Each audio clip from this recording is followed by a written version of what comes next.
Hello बच्चों, this is Dolly Sharma, your own chemistry ma'am. And आज हम नया चैप्टर स्टार्ट करने जा रहे हैं जिसका नाम है मेटलर्जी। आप अगर इसका एग्जैक्ट नेम देखोगे तो कुछ और भी मिल सकता है, that is general process principles and isolation of elements. Clear? इस चैप्टर का जो थीम है, जो समरी है, वो मैं आपको आज की क्लास में पूरा समझा दूंगी, एक फ्लो चार्ट। और ये चैप्टर पूरा उस फ्लो चार्ट पे बेस्ड है। वो फ्लो चार्ट आपको इस चैप्टर के खत्म होने के बाद भी बनाना है और उसमें क्या क्या नोट डाउन करना है वो सारी चीजें भी मैं आपको बताऊंगी। पहली बात, मेटलर्जी का मतलब क्या है। क्लियर? क्योंकि अगर हमें टर्मोलॉजीज क्लियर हो, अगर हमें टर्म्स क्लियर हो, तो हमें इस चैप्टर को पढ़ना उतना आसान हो जाएगा। फॉर एग्जाम्पल, यहां पर जो टर्म्स यूज की गई हैं वो हम पहली बार सुनते हैं। हो सकता है आपने नाम सुना हुआ हो, लेकिन हम वो टर्म्स पहली बार सुनते हैं, तो वो टर्म्स के बारे में भी हम पढ़ेंगे। उन टर्म्स का मतलब क्या है, रेगुलर लाइफ से हम उसे कंपेयर करेंगे और इस चैप्टर को कंटिन्यू करेंगे। ठीक है? सबसे इंपॉर्टेंट बात कि हमारे 2 चैप्टर रह गए हैं, जिनमें से एक है मेटलर्जी और नेक्स्ट चैप्टर होगा हमारा अब पी ब्लॉक एलिमेंट्स। क्लियर? तो अगर मैं बात करूं बेटा मेटलर्जी चैप्टर की, सॉर्टेड है, हमारा 4 क्लासेस में ये कंप्लीट हो जाएगा। और आज है क्या बेटा, आज हमारे पास जो टाइम है उसमें हम कवर करेंगे इसका मैक्सिमम पोर्शन, लेकिन कंडीशन सिर्फ इतनी है बेटा कि रिवाइज करके आना और पढ़ना ध्यान से। ये मैं क्यों बोल रही हूँ बेटा, क्योंकि मैंने जो प्लानर डिसाइड किया आपका टेस्ट का, उसमें मैंने मेटलर्जी को इंक्लूड किया है। क्यों इंक्लूड किया है बेटा? ताकि आप क्लास में कितना ध्यान से सुनते हो, कितना आपका कंसंट्रेशन है, उस बेसिस पे आप कितना रेगुलर रिवाइज कर रहे हो, वो आपको कमिंग टेस्ट में पता चल जाएगा। ठीक है? तो ये मत सोचना कि मैम यार सैटरडे को चैप्टर खत्म हुआ और संडे को इस चैप्टर का टेस्ट है। आप साथ साथ पढ़ो ना। मैं हमेशा इस चीज को बोलती हूँ, आपको साथ साथ पढ़ना है, और आई मीन इट, आपको साथ साथ पढ़ना है, रिवाइज करना है, तभी आपको पता चलेगा कि आपका क्लास में कितना फोकस था।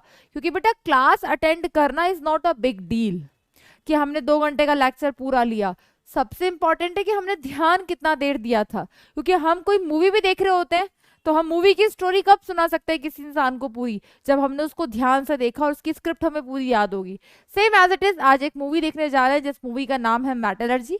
और इस मूवी में सबसे इंपॉर्टेंट बात क्या है बेटा, इसकी स्टोरी बहुत इंपॉर्टेंट है और बड़ी ही कंसेप्चुअल है। तो बात करते हैं मेटलर्जी चैप्टर की, जहां पे हम मेटल को एक्सट्रैक्ट करना सीखेंगे। बेटा मेटल्स की अगर मैं बात करूं तो पीरियोडिक टेबल की टर्म्स में जब हम जाते हैं तो हमारे दिमाग में आते हैं एस ब्लॉक एलिमेंट्स, राइट? उनमें भी मेटल्स हैं। डी ब्लॉक एलिमेंट्स में भी मेटल्स हमारे पास प्रेजेंट है, ए ब्लॉक एलिमेंट में भी कुछ मेटल्स हैं। फॉर एग्जाम्पल, मैं नॉर्मल मेटल्स की बात करती हूँ जो हम रेगुलर लाइफ में यूज करते हैं। आपने सुना होगा गोल्ड के बारे में, गोल्ड की रिंग हम पहनते हैं, सिल्वर के ऑर्नामेंट्स भी पहनते हैं, प्लैटिनम के ऑर्नामेंट्स भी पहनते हैं। लेकिन कभी सोचा कि ये मेटल आया कहां से? क्या ये मेटल सीधा मार्केट में आया था? नहीं। ये मेटल कहां से आया और क्या क्या स्टेप फॉलो करने के बाद हम इन मेटल्स को अपनी रेगुलर लाइफ में यूज करते हैं, that is metallurgy. Clear? That किसी भी मेटल को जो हम ऑब्टेन करते हैं, क्लियर, कंफर्टेबली, इकोनॉमिकली, प्रॉफिटेबली, उसे हम कहते हैं मेटलर्जी। तो मेटलर्जी का सिंपल सा मतलब है कि हम मेटल को एक्सट्रैक्ट करने जा रहे हैं। तो इन रियल आपको शायद पता हो ना पता हो, लेकिन आपने सुना जरूर होगा कि ये जो मेटल्स होते हैं ये अगर मैं हिंदी में बोलूं तो खानों में मिलते हैं, कि वहां पर कोयले की खान में, या उसको अगर इंग्लिश में प्रोनाउंस किया जाए तो उसे हम क्या बोलते हैं इंग्लिश में? That is ores, minerals. ठीक है? इनके बारे में भी आपने बचपन में थोड़ा थोड़ा सुना होगा। तो बेटा ये जो मेटल्स होते हैं रोड पे पड़े हुए तो नहीं मिल जाते, ये हमारे पास ओर की फॉर्म में होते हैं। मैम ये ओर क्या होती है? बेटा ओर हमारे पास वो सब्सटेंस होता है जिसमें मेटल प्रेजेंट होता है कंबाइंड स्टेट में। ऑक्साइड के साथ कंबाइन हो सकता है, सल्फाइड के साथ, हैलाइड्स के साथ, हाइड्रोक्साइड्स के साथ, कार्बोनेट्स के साथ, उसे हम कहते हैं ores and minerals. All ores are minerals but all minerals are not ores. क्योंकि हमारे पास जो ओर्स होती है जहां से हम ऑब्टेन करते हैं मेटल को, उसमें नाइट्रेट्स प्रेजेंट नहीं होते। एक छोटा सा डिफरेंस होता है ओर्स एंड मिनरल्स का। इन टर्म्स को भी हम क्लियर करेंगे कि क्या इन टर्म्स का मतलब होता है। तो कुल मिला के बात कहां से शुरू हुई बेटा, कि मेटल जो होता है वो किस फॉर्म में मिलता है। सबसे पहले जो वो हमें मिलता है वो मिलता है ओर्स में कंबाइंड फॉर्म में। क्लियर, ठीक है। तो क्या किया जाए, वहां से मेटल को निकालना है, वहां से मेटल को निकालना है और उस हद तक लाना है कि अब इसे आप यूज कर सकते हो अपनी रेगुलर लाइफ के लिए। ठीक है, तो मेटल सबसे पहले होता है बेटा, उस मेटल को एक्सट्रैक्ट करना उस ओर से जो उसकी ओरिजिनेट फॉर्म होती है, जहां पर वो एग्जिस्ट करता है। इस पूरे कंसेप्ट को हम बोलते हैं मेटलर्जी। क्लियर। अब मेटलर्जी यानी कि एक्सट्रैक्शन ऑफ मेटल अब जो हम करने जा रहे हैं, इसकी 5 इंपॉर्टेंट स्टेप्स हैं। और वो 5 इंपॉर्टेंट स्टेप्स क्या हैं वो मैं आपको वन बाय वन सारी एक बार फ्लो चार्ट की फॉर्म में समझा देती हूँ। तो आज हमारी कोशिश है, पहले तो हम एक्सट्रैक्शन ऑफ मेटल्स के बारे में जानेंगे, उसके बाद हम ये पहली 2 स्टेप कवर करने की कोशिश करेंगे। ये जो पहली 2 स्टेप, मैम ये किस चीज की स्टेप है अभी बता देते हैं। ठीक है, तो हमने क्या बात किया बेटा, that metallurgy is all about क्या, मैं पहले पूरा कंसेप्ट समझा रही हूं, फिर मैं आपको गो थ्रू करवाऊंगी एक एक टर्म से। तो सब कुछ है, ध्यान से समझना है बस। यस बेटा, बात करते हैं मेटलर्जी। तो मेटलर्जी मैंने आपको बता ही दिया कि मेटल को एक्सट्रैक्ट करना, कंफर्टेबली प्रॉफिटेबली एक्सट्रैक्ट करना मेटल को, इसकी 5 इंपॉर्टेंट स्टेप है। सबसे पहली स्टेप क्या होती है बेटा, सबसे पहली स्टेप होती है दैट इज पल्वराइजेशन। क्या होती है बेटा सबसे पहली step, that is pulverisation. Ma'am इसका मतलब क्या है, इसका मतलब यह है कि भाई आपने क्या किया, ओर को कलेक्ट कर लिया। और क्या है भाई, मेटल जिसमें प्रेजेंट है, हमें पता है कि भाई हाँ उसमें मेटल प्रेजेंट है, तो हमने उस ओर को कलेक्ट कर लिया। तो पल्वराइजेशन इज ऑल अबाउट कि वो ओर छोटी मोटी तो नहीं होती, बड़े बड़े लम्स होते हैं उसके, तो वो ओर को कलेक्ट किया और पाउडर्ड फॉर्म में कन्वर्ट कर दिया। पाउडर्ड फॉर्म में जो कन्वर्ट किया, कैसे किया, जैसे कि घर में मिक्सी यूज करते हैं ना, अब ऐसे ही और तो बड़ी बड़ी होती है, तो उनको पाउडर्ड फॉर्म में कन्वर्ट करने के लिए हम कुछ मिल्स यूज करते हैं, तो वहां पर वो मिल्स का यूज किया जाता है और ये स्टेप कहलाता है पल्वराइजेशन। सिंपल। अब सुनने में ऐसा लग रहा है यार पहली बार सुना, सिंपल सा मतलब है कि और को मिक्सी में पीस दिया। दिमाग में कंसेप्ट क्लियर होना चाहिए।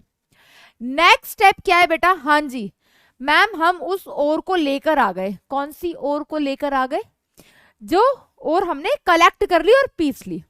सेकेंड स्टेप होता है बेटा, क्या होता है, इसके बहुत सारे नाम हैं, इसे बोलते हैं कॉन्सेंट्रेशन ऑफ ओर, और इसे क्या बोलते हैं, एनरिचमेंट ऑफ ओर, और इसे क्या बोलते हैं, बेनिफिकेशन ऑफ ओर। इस सेकेंड स्टेप में हम एक छोटा सा काम करते हैं। वो छोटा सा काम क्या है, ओर को प्योर करना। मतलब भाई ओर जो अभी हम लेकर आए, ध्यान से सुनना, ओर को प्योर कर रहे हैं हम, ओर को प्योर कर रहे हैं, मेटल को नहीं। तो सेकेंड स्टेप में हम क्या करते हैं बेटा, उस ओर में से इम्प्योरिटीज को रिमूव करते हैं, और उस ओर में से इम्प्योरिटीज को रिमूव करने के हमारे पास 2 मेथड होते हैं। एक होता है बेटा हमारे पास केमिकल मेथड, केमिकल मेथड्स भी होते हैं, और एक होते हैं हमारे पास फिजिकल मेथड। फिजिकल मेथड में हम डिस्कस करेंगे हमारे पास कौन कौन से मेथड्स आ जाते हैं बेटा। फॉर एग्जाम्पल यहां पे हम पढ़ेंगे मैग्नेटिक सेपरेशन मेथड के बारे में, जैसा नाम वैसा काम, मैग्नेटिक सेपरेशन मेथड। नेक्स्ट हम पढ़ेंगे हाइड्रोलिक वॉशिंग के बारे में, हाइड्रोलिक वॉशिंग के बारे में। नेक्स्ट हम पढ़ेंगे फ्रोथ फ्लोटेशन प्रोसेस के बारे में, फ्रोथ फ्लोटेशन प्रोसेस। तो फिजिकल मेथड में हमारे पास ये 3 मेथड आते हैं। यहां पर भी मैं छोटी छोटी चीजें क्लियर करती जाती हूँ, बाकी तो डिटेल में पढ़ना ही है। Second step is all about purification of ore. यानी कि ओर को प्योर करना है जिसमें मेटल कंबाइंड स्टेट में प्रेजेंट है। तो इम्प्योरिटीज को रिमूव करने के फिजिकल 3 मेथड है, केमिकल एक ही मेथड है जिसे हम बोलते हैं लीचिंग। ठीक है, अब नाम से एक चीज तो क्लियर हो गई कि फिजिकल मेथड में हम कोई केमिकल का यूज नहीं करते। पहला मेथड था मैग्नेटिक सेपरेशन मेथड। सिंपल सा है भाई, यहाँ पे ओर और इम्प्योरिटी, ओर के साथ जो इम्प्योरिटी लगी हुई है उनमें से एक का नेचर मैग्नेटिक होगा, एक का नेचर नॉन मैग्नेटिक होगा। सिंपल। तो क्या करेंगे, दोनों को सेपरेट कर देंगे। किसकी हेल्प से, तो आपको पता ही है आयरन जो होता है वो मैग्नेट से अट्रैक्टिव होता है। तो अब इस केस में हमारे पास मैग्नेटिक बेल्ट्स होती हैं। हमने जो ओर कलेक्ट की ना उस पाउडर फॉर्म को उस पर डालते हैं और वो पहिए की तरह इस तरीके से चलता है चलता है चलता है। लेकिन जो ओर मैग्नेटिक नहीं है मान लो, तो वो यहाँ पर आके गिर जाएगी। लेकिन जो ओर मैग्नेटिक है वो अटैच रहेगी और वो दूसरी बकेट में आके कलेक्ट हो जाएगी। यानी कि आपके पास जो ओर है और उस ओर के साथ जो प्रेजेंट इम्प्योरिटी है उनमें से किसी भी एक का नेचर मैग्नेटिक हो सकता है और दूसरे का नेचर नॉन मैग्नेटिक हो सकता है। For example iron, iron nature में मैग्नेटिक है, मैग्नेट से अट्रैक्ट हो रहा है। वहीं पे अगर स्टील है तो वो मैग्नेट से अट्रैक्टिव नहीं है, तो दोनों को सेपरेट कर सकते हैं ना। सेम उसी तरीके से बेटा यहाँ पर मैग्नेटिक सेपरेशन मेथड में उन ओर के लिए इस मेथड को यूज किया जाता है ओर को प्योर करने के लिए जहां पर ओर या उसमें प्रेजेंट इम्प्योरिटी दोनों में से एक का नेचर मैग्नेटिक हो। फिजिकल मेथड था ये। नेक्स्ट है बेटा हाइड्रोलिक वॉशिंग। इसे ग्रेविटी सेपरेशन मेथड भी कहते हैं, इसे लेविगेशन भी कहते हैं। इसमें क्या होता है बेटा, यहां पर हम हैवी ओर्स के लिए इस मेथड को यूज करते हैं। हैवी ओर्स के लिए क्यों करते हैं मैम, समझाते हैं बेटा अभी। मान लो एक बड़ा सा पत्थर है, एक बड़ा सा पत्थर है जिसके साथ बहुत सारे मिट्टी के पार्टिकल्स रखे हुए हैं। उस बड़े से पत्थर को हमने एक पानी की टंकी में रखा और प्रेशर से हमने उस पानी की टंकी में पानी दिया, तो क्या होगा, पानी देने से उस पत्थर तो हैवी है, उसके साथ जो लाइटर पार्टिकल्स लगे हुए हैं मिट्टी के वो अलग हो जाएंगे। और जब पानी की टंकी भर जाएगी तो पानी के साथ साथ वो मिट्टी के पार्टिकल्स भी बह जाएंगे। क्या हुआ, उस पत्थर से मिट्टी के पार्टिकल्स को रिमूव कर दिया हमने। तो बस उस पत्थर को मानो ओर और वो मिट्टी के पार्टिकल्स को मानो इम्प्योरिटी। और जनरली ये यूज किया जाता है ऑक्साइड्स और हाइड्रोक्साइड्स वाली ओर्स के लिए। तो ये हो गया हमारा second method hydraulic washing. Next है बेटा froth flotation process. Froth flotation process generally used for sulphide ore, यानी कि वो ओर जहां पे मेटल सल्फाइड के साथ कंबाइंड होता है। फॉर एग्जाम्पल कॉपर, कॉपर पायराइड्स में मिलता है, CuFeS2 उसका फॉर्मूला होता है। तो ये एक सल्फाइड ओर है। क्यों, क्योंकि ओवरऑल जो हमारे पास ओर का फॉर्मूला है वो सल्फाइड फॉर्म में है। ऑक्साइड और क्या होगी, Fe2O3 हो गया, Fe3O4 हो गया, हेमेटाइट, मैग्नेटाइट, ये सारी ऑक्साइड ओर है जहां पर मेटल ऑक्साइड फॉर्म में प्रेजेंट है। सिंपल। तो ये हाइड्रोलिक वॉशिंग होता है, फ्लोथ फ्लोटेशन प्रोसेस इसकी स्पेशलिटी है। ये सिर्फ और सिर्फ सल्फाइड ओर्स के लिए यूज किया जाता है। ये किस कंसेप्ट पे बेस्ड है मैम, बेटा ये बेस्ड है सरफेस केमिस्ट्री में आपने जो कंसेप्ट पढ़ा हुआ है एडजॉर्प्शन, उस पे बेस्ड है। कैसे, ओर और जो इम्प्योरिटी है, यहाँ पर जो ओर होती है वो ऑयल के साथ वेटेबल होती है और जो इम्प्योरिटी होती है वो पानी के साथ।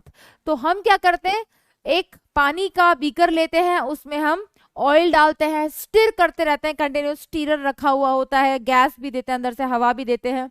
और उन फ्रोथ्स जो बनते हैं वहां पर जो ऑयल के पार्टिकल्स बनते हैं उनके साथ ओर क्या होती है, वेट हो जाती है, क्योंकि वो उसको एब्जॉर्ब कर रहा है, पानी इम्प्योरिटी को एब्जॉर्ब कर रहा है। फिर दोनों को सेपरेट कर लेते हैं तो हमारे पास प्योर ओर आ जाती है। तो ये थे हमारे पास फिजिकल मेथड। अब यहाँ पर हम स्टेबलाइजर्स यूज करते हैं, क्लियर, क्यों यूज करते हैं, कलेक्टर यूज करते हैं, वो सारी चीजें हम इस प्रोसेस के अंदर पढ़ेंगे। लेकिन अभी एक पिक्चर क्लियर करो, क्या कि हमने भाई उन कोयले की खानों से हमने ओर्स कलेक्ट कर ली। अब वो ओर ऑक्साइड फॉर्म में हो सकती है, कार्बोनेट फॉर्म में हो सकती है, हाइड्रोक्साइड फॉर्म में हो सकती है, हैलाइड फॉर्म में हो सकती है, सल्फाइड फॉर्म में हो सकती है। किसी भी फॉर्म में हो सकती है। यानी कि मेटल जब कंबाइंड फॉर्म में प्रेजेंट हो वो सब्सटेंसेस क्या कहलाते हैं? ओर्स। क्लियर? हमें उनसे मेटल निकालना है तो हम सबसे पहले ओर को कलेक्ट करेंगे, उनको पाउडर्ड फॉर्म में बड़े बड़े लम्प्स होते थोड़ा पीस लेंगे, उसके बाद उस ओर को प्योर करेंगे। उस ओर को प्योर करने का जो मेथड होता है वो कहलाता है concentration of ore, enrichment of ore, beneficiation of ore. और दो मेथड होते हैं फिजिकल केमिकल। फिजिकल में 3 होते हैं, छोटे छोटे पॉइंट्स उनके बारे में मैंने बता दिए। केमिकल मेथड की मैं बात करूं तो यहाँ पर एक मेथड है हमारे पास लीचिंग। ये यूज होता है लाइक एल्यूमिनियम के लिए, सिल्वर के लिए, गोल्ड के लिए, इनके लिए यूज करते हैं। तो यहाँ पर हम क्या करते हैं, हमारे पास जो ओर होती है वो इनसॉल्युबल होती है। हम क्या करते हैं, उनमें एक ऐसा सब्सटेंस मिक्स करते हैं, एक ऐसा केमिकल मिक्स करते हैं, उसको सॉल्युबल कन्वर्ट कर देते हैं और वोलेटाइल वेपराइज करके हम प्योर ओर कलेक्ट कर लेते हैं। तो यहाँ पर हम जो सॉल्युबल कॉम्प्लेक्सेस का फॉर्मेशन करते हैं, कॉम्प्लेक्स मतलब जिसमें कोऑर्डिनेट बॉन्ड प्रेजेंट होता है, वो मेथड लीचिंग मेथड है। उन रिएजेंट्स को भी हम डिस्कस करेंगे। उसके बाद हम बात करते हैं स्टेप 3 की। क्या कर लिया भाई, हमने ओर को कलेक्ट कर लिया, पीस लिया, उसके बाद हमने उस ओर को प्योर कर लिया। अब हम करते हैं थर्ड स्टेप में क्या, conversion of ore into oxide. उस ओर को हम अब किस में कन्वर्ट करेंगे बेटा, ऑक्साइड में। उस ओर को हम ऑक्साइड में कन्वर्ट क्यों कर रहे हैं, पहले ये क्वेश्चन अराइज होता है। गुड क्वेश्चन, सबके माइंड में आएगा कि मैम 2 स्टेप तो समझ में आ गए कि आपने ओर को पहले प्योर कर लिया, अब आप ओर को ऑक्साइड में कन्वर्ट क्यों कर रहे हो भाई? सेकेंड स्टेप में, थर्ड स्टेप में हम ओर को ऑक्साइड में कन्वर्ट कर रहे हैं। क्यों? क्योंकि ओर हमारे पास किसी भी फॉर्म में हो सकती है, सल्फाइड, हाइड्रोक्साइड, कार्बोनेट, किसी भी फॉर्म में हो सकती है। तो हर उस ओर को हम ऑक्साइड में कन्वर्ट करेंगे। ऑक्साइड में कन्वर्ट करना, कैसे ऑक्साइड बनाओगे, जब ऑक्सीजन के साथ रिएक्शन कराओगे। O2 के साथ रिएक्शन करवाना, absence of O2, presence of O2, 2 method आ जाते हैं यहाँ पर। और उन मेथड का नाम क्या होता है, एक का नाम होता है कैल्सिनेशन और एक का नाम होता है रोस्टिंग। तो अगेन फिर हम इन्हें डिफरेंशिएट करेंगे कि भाई कैल्सिनेशन कौन सी ओर्स के लिए यूज किया जाता है, रोस्टिंग कौन सी ओर्स के लिए यूज किया जाता है, क्या इनमें मेजर डिफरेंस है। अब मैं आपको पहले 4th स्टेप बताती हूँ और फिर बताऊंगी कि ओर को ऑक्साइड में कन्वर्ट क्यों किया। तो 4th मेथड हमारे पास क्या है, स्टेप 4 हमारे पास क्या है, reduction of ores into metal. अब क्या किया भाई, पहले तो आपने हर ओर को ऑक्साइड में कन्वर्ट कर लिया। क्यों कर लिया, क्योंकि ऑक्साइड का रिडक्शन करना इजी होता है, उसको सीधे सीधे मेटल में रिड्यूस करेंगे तो हमारे पास जो बाय प्रोडक्ट बनेगा वो CO2 बनेगा, जो कि वॉलेटाइल होता है। लेकिन अगर सीधे सीधे किसी सल्फाइड ओर का थर्ड स्टेप फॉलो ना करते हुए सीधे सीधे उसका हमने रिडक्शन करवाना चाहा तो वहां पे बाय प्रोडक्ट बनता है SO3, SO2, जो कि कैसा होता है, कंपैरेटिवली हार्मफुल होता है। तो जब हम किसी भी ओर को ऑक्साइड में कन्वर्ट कर दे रहे हैं तो वहां से जो बाय प्रोडक्ट्स बन रहे हैं वो हार्मफुल नहीं है और उसका डेल्टा जी नेगेटिव है, रिएक्शन स्पॉन्टेनियस है, पॉसिबल है, विजिबल है। लेकिन जब हम सीधा सीधा उस ओर का रिडक्शन करवाते हैं तो वहां से क्या होता है बेटा, वहां से बाय प्रोडक्ट्स मिल सकते हैं अलग अलग टाइप के, जो हमारे लिए हार्मफुल भी हो सकते हैं, जो वोलेटाइल नहीं भी होते। क्लियर? तो इसीलिए थर्ड स्टेप को फॉलो किया जाता है, और किसी भी फॉर्म में हो उसे ऑक्साइड में कन्वर्ट किया जाता है, क्योंकि जब कोई भी और ऑक्साइड फॉर्म में होगी तो उसका रिडक्शन करवाना कंपैरेटिवली इजी हो जाता है इनटू मैटर। यहां पर हम रिडक्शंस के मेथड पढ़ेंगे। कैसे? नंबर 1 रिडक्शन बाय कार्बन, जिसे हम स्मेल्टिंग भी बोलते हैं। क्लियर? हम यहां पर रिडक्शन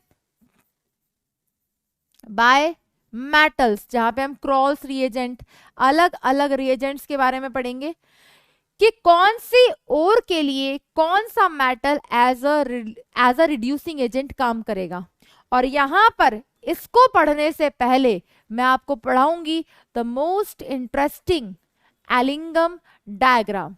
मैं आपको अगर इसका कंसेप्ट समझा दूं ना बेटा तो आपको लगेगा यार ये इतना इजी है एलिंगम डायग्राम, कंसेप्ट समझ में आना चाहिए। हमको एक्सप्लेन करने को थोड़ी ना आएगा, बनाने को थोड़ी ना आएगा एलिंगम डायग्राम, हमको कंसेप्ट क्लियर होना चाहिए। तो कौन सी मेटल ऑक्साइड के लिए कौन सा मेटल रिड्यूसिंग एजेंट का काम करेगा वो हम सीखेंगे एलिंगम डायग्राम से। तो स्टेप 4 से पहले मैं आपको एलिंगम डायग्राम पढ़ाऊंगी। और भी मेथड है बेटा, auto reduction method, auto reduction method, self reduction method, reduction bye hydrogen. तो यहां पर हमने क्या किया बेटा, जो भी ओर ऑक्साइड फॉर्म में आ चुकी थी उसका रिडक्शन करवाया, रिडक्शन करवा के हम उसे मेटल बना दिए। लेकिन अब हमारे पास मेटल आ गया, मेटल आ गया तो लास्ट स्टेप तो आप समझ गए होंगे कि क्या होगा। स्टेप 5 हमारे पास होता है दैट रिफाइनिंग। रिफाइनिंग मतलब प्योरिफिकेशन ऑफ मेटल। क्या होता है बेटा, प्योरिफिकेशन ऑफ मेटल। यानी कि सबसे पहले हमने ओर कलेक्ट कर ली, ओर कलेक्ट करने के बाद ओर को प्योर किया, ओर को प्योर करने के बाद ओर को ऑक्साइड में कन्वर्ट किया, ओर को ऑक्साइड में कन्वर्ट करने के बाद उस ऑक्साइड का रिडक्शन करवाया, मेटल ऑब्टेन कर लिया। लेकिन अब उस मेटल को प्योरीफाई किया जाए, उन मेथड को हम बोलते हैं रिफाइनिंग मेथड। यहां पे हम बहुत सारे मेथड पढ़ेंगे। फॉर एग्जाम्पल लिक्वेशन हो गया, फॉर एग्जाम्पल डिस्टिलेशन हो गया, बहुत सारे मेथड्स है बेटा यहां पर। For example vapour phase refining method हो गया। अब यहाँ पे जगह कम है बेटा, और भी हमारे पास 7-8 स्टेप्स हैं। क्रोमैटोग्राफिक मेथड हो गया। तो कुल मिला के मैंने आपको क्या समझाया, बस कि इस चैप्टर में पढ़ना क्या है। आपको ये ना लगे कि मैम हम तो थ्योरी पढ़ते चले जा रहे हैं। तो चैप्टर की थीम, चैप्टर की समरी एकदम क्लियर होनी चाहिए। और आई थिंक अब आपको क्लियर हो गया होगा कि इस चैप्टर में एग्जैक्टली हम क्या पढ़ने वाले हैं। हमें यही सब पढ़ना है। अब जब फ्लो चलेगा बार बार मैं इस फ्लो चार्ट पे आऊंगी और आपको स्ट्राइक करना चाहिए कि मैम क्या बता रही है। टर्म सारी तभी क्लियर होंगी बेटा जब ये फ्लो चार्ट आपको क्लियर होगा। जिस दिन ये चैप्टर खत्म हो, चैप्टर खत्म होने के बाद पता है आपको क्या करना है, ये थोड़ी ना आएगा, इसके की पॉइंट्स आपको याद रखने हैं, वो हम की पॉइंट्स पढ़ेंगे। यहां पर भी की पॉइंट्स याद रखने हैं, कैल्सिनेशन रोस्टिंग का मेजर डिफरेंस याद रखना है। जब हम किसी पर्टिकुलर मेटल के एक्सट्रैक्शन की बात करेंगे, फॉर एग्जांपल आयरन की बात कर रहे हैं, तो हमें अगर पता हो कि आयरन की ओर फॉर्म क्या होती है तो हमें यह भी पता होगा कि हमें कौन कौन से मेथड यूज करने हैं। फॉर एग्जाम्पल रिफाइनिंग रटना थोड़ी है, प्रोसेस थोड़ी ना लिखना है, बट ये तो पता हो सकता है कि लिक्वेशन किस मेटल के लिए यूज किया था, डिस्टिलेशन किस मेथड के लिए यूज किया था, मॉन्स प्रोसेस, वॉन आर्कल मेथड, सब हम यहीं पढ़ेंगे जहां से सीधे सीधे क्वेश्चन आए हुए हैं एनसीईआरटी की लाइन से, और वो सब आपको यहाँ पर मिलेंगे। ठीक है, तो अब आई एम एक्सपेक्टिंग कि चैप्टर की थीम क्लियर हो गई है। Extraction of metal economically, comfortably, profitably is known as metallurgy. और इस चैप्टर में हम सिर्फ कुछ मेटल्स की मेटलर्जी पढ़ेंगे, लाइक आयरन हो गया, कॉपर हो गया, एल्यूमिनियम हो गया। लेकिन उससे इंपॉर्टेंट है कि क्या मेथड फॉलो किया जाता है किसी भी मेटल को उसकी कोयले की खान में से निकालकर प्योर मेटल कैसे बनाया जाता है। सबसे पहले उस खान जो हमारे पास ओर्स मिनरल्स होते हैं, सबसे पहले उसे पल्वराइज किया जाता है हैंड पिकिंग मेथड से, या फिर हम उसको मिल्स में पीस देते हैं, फिर हम उस ओर को प्योर करते हैं। हैंड पिकिंग मेथड यहाँ आता है, क्लियर, हाथ से साफ करना। ओर को प्योर करने के बाद ओर को ऑक्साइड में कन्वर्ट करते हैं, बता चुकी हूं क्यों करते हैं। उसके बाद उसका रिडक्शन करवा देते हैं, मेटल मिल जाता है, और उसके बाद उस मेटल को प्योरीफाई कर लेते हैं। That is the flow chart of this chapter. अब मैं आपको ये रिप्रेजेंट कर रही हूँ स्क्रीन पे, एक बार देख लो। These are the 5 important steps of extraction of metal. Yes बेटा, तो आपने देखा ये वाला फ्लो चार्ट। अब इस केस में यहां पर अब हम डिस्कस करेंगे ना बेटा सारे केसेस, हर एक को अब हम डिटेल में पढ़ेंगे, लेकिन बार बार ये टर्म्स आपको क्लियर होनी चाहिए कि भाई चल क्या रहा है। जो स्टेप 1 है हमारे पास उसे हम डिनोट करते हैं ए से। आगे अभी हम जब पढ़ेंगे उसे हम ए स्टेप से डिनोट करेंगे। क्या बोलते हैं बेटा इसे हम बोलते हैं दैट इज पल्वराइजेशन मेथड। और मैंने आपको अभी क्लियर किया कि पल्वराइजेशन मेथड में हम क्या करने वाले हैं, ओर को कलेक्ट करेंगे और क्रश करेंगे और ग्राइंडिंग कर लेंगे। मिक्सी में पीसना क्या कहता है, ग्राइंड करना ही कहलाता है, that is crushing and grinding. Second step में हमने क्या करना है बेटा, सेकेंड स्टेप में हम इसे कॉन्सेंट्रेशन ऑफ ओर भी बोलते हैं, बेनिफिकेशन ऑफ ओर भी बोलते हैं, एनरिचमेंट ऑफ ओर भी बोलते हैं। यहां पर हम सिंपली क्या करते हैं बेटा, ये हमारा बी पार्ट है, सेकेंड स्टेप है, जहां पर हम ओर को प्योर करते हैं। I am repeating once again, हम ओर को प्योर कर रहे हैं, मेटल को नहीं। क्लियर? तो उस ओर को प्योर करने के हमारे पास दो फर्दर मेथड हैं, number 1 physical, number 2 chemical. Physical method की अगर मैं बात करूं तो पहला method that is hand picking, हाथ से साफ करना। Clear? That is hand picking. Next method is magnetic separation method. क्या बताया था मैंने अभी शॉर्ट में बताया था कि या तो ओर या उसमें प्रेजेंट इम्प्योरिटी, दोनों में से एक का नेचर मैग्नेटिक होगा और उन ओर को प्योर करने के लिए हम मैग्नेटिक सेपरेशन मेथड यूज करते हैं। Third physical method is hydraulic washing. इसे ग्रेविटी सेपरेशन मेथड भी बोलते हैं, इसे लेविगेशन मेथड भी बोलते हैं। बेटा ये मेथड भी पता होने चाहिए, क्योंकि जब हमें मैच द कॉलम दे दिया जाता है ना, तो हमें नहीं समझ आता किसका किसके साथ मैच करना है। तभी समझ में आएगा जब हमें टर्म्स क्लियर होंगी और वो क्या करता है ये भी क्लियर होगा। तो ग्रेविटी सेपरेशन मेथड क्यों बोलते हैं, मैंने कहा ना यहाँ पर किस पे डिपेंड करता है, हैवी ओर्स के लिए इस मेथड को यूज किया जाता है, ऑक्साइड, हाइड्रोक्साइड्स, पानी की टंकी, पत्थर, मिट्टी, एग्जाम्पल दिया था, अभी डिटेल में भी डिस्कस करेंगे। Last but not the least and also important, because यहां से क्वेश्चन आया हुआ है, फ्रोथ फ्लोटेशन प्रोसेस। किस चीज का मेथड है भाई, ये ओर को प्योर करने का फिजिकल मेथड है। सल्फाइड ओर्स को प्योर करने के लिए यूज किया जाता है और मेथड अभी हम डिस्कस करेंगे। केमिकल मेथड में लीचिंग आ गया। नेक्स्ट अब क्या करना है, third step that is the C step. मैं इसको ABCD क्यों कर रही हूं, क्योंकि जब अभी मैं पढ़ाना शुरू करूंगी तो ऐसा ना लगे मैम ये तो कंटिन्यू चलता जा रहा है। नोट्स भी समझ में तब आते हैं जब समझ में आए भाई लिखा क्या है, क्यों लिखा है, मतलब क्या है, कंसेप्ट क्या है। ठीक है, थर्ड स्टेप सी स्टेप क्या है बेटा, conversion of ore into oxide. यानी कि अब हम क्या करने जा रहे हैं, उस ओर को ऑक्साइड में कन्वर्ट करने जा रहे हैं। क्यों करने जा रहे हैं, मैंने आपको अभी बताया था क्यों करने जा रहे हैं बेटा। उस ओर को ऑक्साइड में इसलिए कन्वर्ट करते हैं क्योंकि ऑक्साइड का रिडक्शन करा के मेटल को ऑब्टेन करना कंपैरेटिवली वोलेटाइल बाय प्रोडक्ट्स का फॉर्मेशन करता है, थर्मोडायनेमिकली स्टेबल होता है। लेकिन डायरेक्टली अगर करवा दो रिडक्शन किसी रिड्यूसिंग एजेंट की प्रेजेंस में, तो बाय प्रोडक्ट सल्फाइड का सल्फर डाइऑक्साइड या ट्राइऑक्साइड बनेगा, जो कि हार्मफुल होता है कंपैरेटिवली। तो इसीलिए ऑक्साइड में कन्वर्ट करने के दो मेथड है, calcination and roasting. In the absence of O2, in the presence of O2। बड़े बड़े रिवर्बरेटरी फर्नेंस होते हैं जहां पर इनका कंबशन कराया जाता है, O2 के साथ रिएक्शन कराई जाती है। रोस्टिंग मेथड सल्फाइड ओर्स के लिए, बाकी सभी ओर्स के लिए कैल्सिनेशन यूज किया जाता है, ये सब कुछ पढ़ेंगे। नेक्स्ट मेथड है हमारे पास बेटा रिडक्शन। नेक्स्ट स्टेप है, यार मैं बार बार मेथड बोल देती हूँ बेटा। नेक्स्ट स्टेप है हमारे पास रिडक्शन। ये कौन सा स्टेप है हमारे पास, स्टेप D है हमारे पास, कि अब हम रिडक्शन करवाने जा रहे हैं।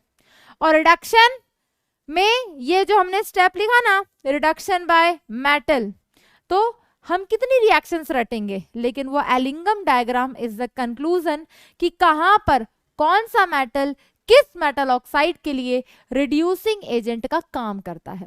तो वहां पर हम रिडक्शन बाय मेटल मेथड पढ़ने से पहले, यानी कि इससे पहले मैं आपको एलिंगम डायग्राम पूरा समझा दूंगी। बड़ा कंसेप्चुअल है, बड़ा ही इंटरेस्टिंग है और बहुत ही इजी है। क्लियर? नेक्स्ट बेटा स्मेल्टिंग। जब कार्बन रिड्यूसिंग एजेंट होता है, जब रिडक्शन बाय कार्बन करते हैं तो उसे स्मेल्टिंग मेथड बोलते हैं।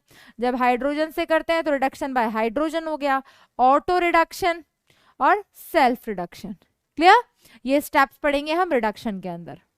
लास्ट हमारे पास मेटल भी आ गया भाई। मेटल आ गया तो अब क्या किया जाए, अब उस मेटल को प्योरीफाई किया जाए। मेटल को प्योरीफाई करने के लिए हमारे पास ये 7-8 मेथड्स हैं। याद क्या रखना है, कौन से मेटल के लिए कौन सा रिफाइनिंग मेथड यूज किया जाता है। Liquation, based on impurity of metal और मेटल की मेल्टिंग पॉइंट पे। Distillation based on boiling point difference. Oxidative refining, poling method, vapour phase refining, van Arkel method, Mond's process इसी में पढ़ेंगे। ये सारे मेथड हम पढ़ने वाले हैं, क्रोमेटोग्राफिक मेथड। तो that's all about the summary of this chapter कि इस चैप्टर में एग्जैक्टली हमें पढ़ना क्या है। That is metallurgy. मान लो वो जो गोल्ड था, वो गोल्ड को सबसे पहले ओर की फॉर्म में कलेक्ट किया गया होगा, फिर उसकी ओर को प्योर किया गया होगा। तो इनमें से कौन सा मेथड यूज किया हमें नहीं पता, वो अभी हम पढ़ेंगे। फिर उस ओर को ऑक्साइड में, ये क्या हुआ, ये लाइन मेरे से बनी है क्या, अच्छी नहीं लग रही यार, हाँ हट गए। उस ओर को हम प्योरीफाई करेंगे, ओर को प्योरीफाई करने के बाद उस ओर को ऑक्साइड में कन्वर्ट करेंगे, फिर रिडक्शन करेंगे ऑक्साइड का मेटल में, और उसके बाद उस मेटल को प्योरीफाई करेंगे। ये हमारे पास 5 इंपॉर्टेंट स्टेप्स हैं। अब वन बाय वन हम सारी स्टेप्स को कवर करते हैं। सबसे पहले हम डिस्कस करने जा रहे हैं बेटा कुछ जनरल टर्म्स के बारे में। मैं आपको बता देती हूँ, वो टर्म्स हमें क्लियर होनी चाहिए। थ्योरी हमें लिखनी कहीं नहीं है, लेकिन हमें पता होना चाहिए इन टर्म्स के बारे में। ये वही टर्म्स है, फिर से क्यों पढ़ रहे हैं मैम, इन टर्म्स से आप बचपन में गो थ्रू हो चुके हो। 9th-10th में चैप्टर था ना ये वाला मेटल्स वाला, वहां पे हो चुके हो, बट कोई बात नहीं, हमें पता होना चाहिए। ठीक है, जनरल टर्म्स में सबसे पहली टर्म जो हम पढ़ने जा रहे हैं दैट इज मिनरल्स। मिनरल्स क्या होते हैं बेटा, these are naturally occurring solid substance having metals in combined state. मैंने आपको बोला था क्या होता है, उनमें मेटल्स प्रेजेंट होता है कंबाइंड फॉर्म में या फिर अपनी एलिमेंटल स्टेट में, यानी कि जिस स्टेट में वो एग्जिस्ट करता है, नेटिव स्टेट में। मान लो गोल्ड नेटिव स्टेट में प्रेजेंट था उस ओर के अंदर। Clear, minerals do not contain nitrates as they are water soluble. तो मिनरल्स में नाइट्रेट्स प्रेजेंट नहीं होते। नेक्स्ट, फिर ओर्स क्या होते हैं, a mineral is an ore from which metal can be extracted easily and profitably. तो यहां पर जो हमारे पास मिनरल्स होते हैं वो क्या होते हैं, a mineral is an ore from which, जहां से हम ओर है जहां से हम कलेक्ट कर सकते हैं मेटल्स को इजीली एंड प्रॉफिटेबली। क्लियर, ये हमारे पास क्या होते हैं बेटा, ores and minerals. Clear, next हम बात करते हैं, नेक्स्ट और भी टर्म्स के बारे में बात करते हैं बेटा। अगर टर्म्स के मतलब हमें समझ में आ जाए तो हमारे लिए और इजी हो जाता है। फॉर एग्जाम्पल बेटा, ओर के साथ जो इम्प्योरिटीज होती हैं उसे हम क्या बोलते हैं, उसे हम बोलते हैं दैट इज गंगू बोल लो, गैंग्यू बोल लो या मैट्रिक्स बोल लो। यानी कि अर्थ के अंदर जो इम्प्योरिटीज प्रेजेंट होती हैं किसके साथ, ओर्स के साथ, और वो नेचर में कैसी होती हैं बेटा, वो होती हैं इनफ्यूजिबल। इनफ्यूजिबल इम्प्योरिटी का मतलब क्या होता है बेटा, जो कि मेल्ट नहीं हो रही है। जो मेल्ट नहीं होगा उस इम्प्योरिटी को रिमूव करना कंपेरेटिवली मुश्किल होगा, क्योंकि उसको रिमूव करने के लिए आप उसे मेल्ट करोगे तब उसको अलग सेपरेट कर पाओगे। तो जो ओर आपके पास प्रेजेंट होती है उस ओर के साथ वो इम्प्योरिटीज जो नेचर में इनफ्यूजिबल हैं, जो फ्यूजिबल नहीं है, उसे हम कहते हैं गैंग्यू और मैट्रिक्स। अब इन इम्प्योरिटीज को अगर रिमूव करना है तो हम क्या करते हैं, उसमें एक सब्सटेंस ऐड करते हैं। वो सब्सटेंस क्या करता है, उस इम्प्योरिटी के साथ रिएक्ट करता है और वो उसे मोल्टन फॉर्म में कन्वर्ट कर देता है, और उस मोल्टन फॉर्म को हम क्या बोलते हैं, स्लैग। क्या बोलते हैं बेटा, स्लैग। तो वो सब्सटेंस जिसे हमने ऐड किया वो कहलाता है फ्लक्स, और जो उस इम्प्योरिटी के साथ रिएक्ट करके जिस मोल्टन फॉर्म का फॉर्मेशन किया उसे कहते हैं स्लैग। फ्लक्स दो टाइप के होते हैं, एसिडिक फ्लक्स, बेसिक फ्लक्स। मान लो इम्प्योरिटी का नेचर, यानी कि ये जो इम्प्योरिटी का नेचर है वो एसिडिक था, तो फ्लक्स कैसा यूज किया जाएगा, बेसिक, क्योंकि एसिड जब बेस के साथ रिएक्ट करेगा ही करेगा, तो उसे क्या कर देगा, सॉल्ट में कन्वर्ट कर देगा या उसको फ्यूजिबल बना देगा, उसके साथ रिएक्ट कर जाएगा। वो होता है बेटा फ्लक्स। और अगर मान लो इम्प्योरिटी का नेचर बेसिक हुआ तो फ्लक्स एसिडिक यूज किया जाएगा और उसे स्लैग करके स्लैग फॉर्म में कन्वर्ट किया जाएगा। तो बेटा ये जो फ्लक्स होता है ये दो टाइप के होते हैं, एक होता है एसिडिक फ्लक्स और एक होता है बेसिक फ्लक्स। तो यानी कि जो भी इम्प्योरिटी है आपके पास जो कि इनफ्यूजिबल है, जो फ्यूज नहीं हो रही है, उस इनफ्यूजिबल इम्प्योरिटी के साथ हम फ्लक्स की रिएक्शन कराते हैं। क्यों कराते हैं बेटा? उसको फ्यूजिबल बनाने के लिए, जो इम्प्योरिटी है उसे फ्यूज करने के लिए। तो यहां पर फ्लक्स का यूज करते हैं। इस प्रोसेस को स्लैगिंग कहा जाता है। अब वो इम्प्योरिटी आपके पास मोल्टन फॉर्म में आ चुकी है, कंबाइंड फॉर्म में आ चुकी है और उसे हम बोलते हैं स्लैग। जब हम आयरन का एक्सट्रैक्शन पढ़ेंगे तो वहां पर फॉर्मेशन होगा स्लैग का, तो उसका फॉर्मूला पूछा जा सकता है कि which of the following act as which is the following is formed as a slag in the extraction of iron, which of the following is used as a flux in the extraction of iron. तो flux होता क्या है, slag होता क्या है, गैंगियो matrix होता क्या है, टर्म्स क्लियर है भाई? गैंगो मैट्रिक्स इज ऑल अबाउट वो गंदगी जो ओर के साथ लगी हुई है। उसका नेचर भी दो तरीके का हो सकता है भाई, एसिडिक है और बेसिक है। तो उसके लिए हम यूज करते हैं एक सब्सटेंस जो उस इनफ्यूजिबल इम्प्योरिटी को फ्यूजिबल कर दे। तो जिस सब्सटेंस को ऐड करते हैं उसे हम कहते हैं फ्लक्स, और वो क्या करेगा, मोल्टन फॉर्म में कन्वर्ट कर देगा। जो मोल्टन फॉर्म में कन्वर्ट होकर आता है उसे हम कहते हैं दैट इज स्लैग। क्लियर हो गया होगा बेटा? नेक्स्ट हम बात करते हैं फ्लक्स के टाइप्स की। ठीक है, तो ये तो क्लियर हो गया, substance which can convert infusible gangue और मैट्रिक्स इनटू फ्यूजिबल सब्सटेंस। आप चाहो तो हम लिख भी देते हैं यहां पर फ्लक्स।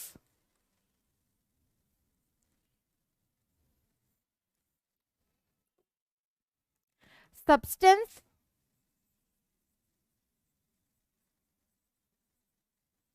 which converts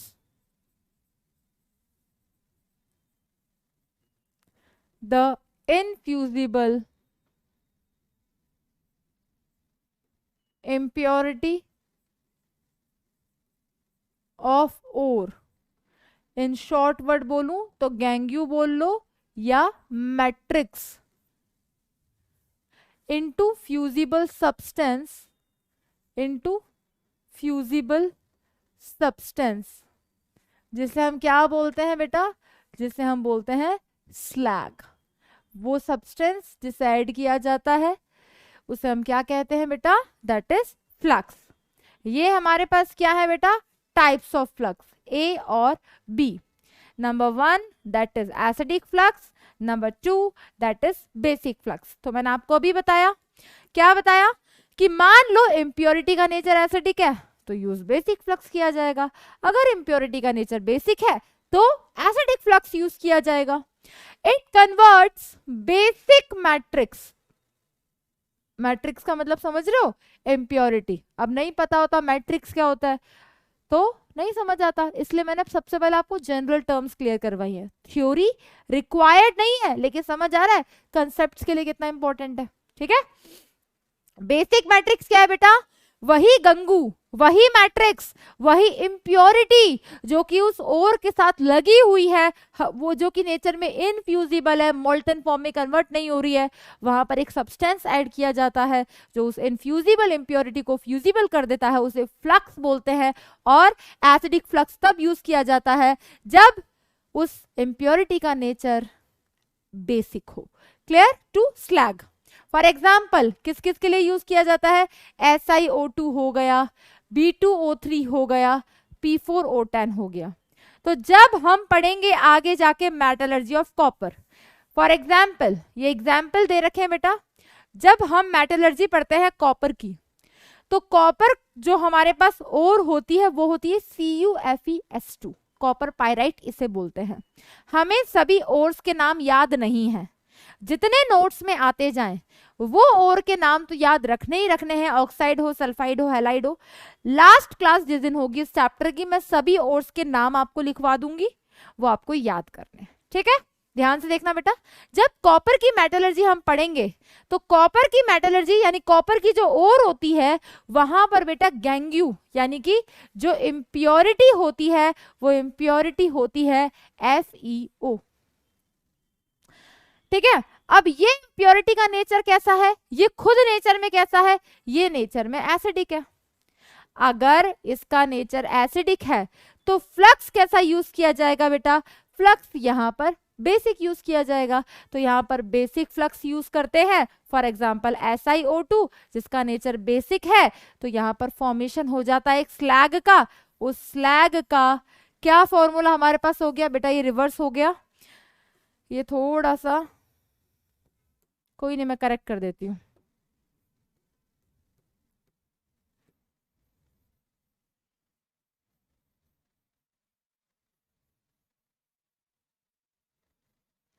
देखो बेटा समझना ध्यान से, ये हमारे पास क्या है बेटा, ये हमारे पास गैंग्यू है, इम्प्योरिटी है।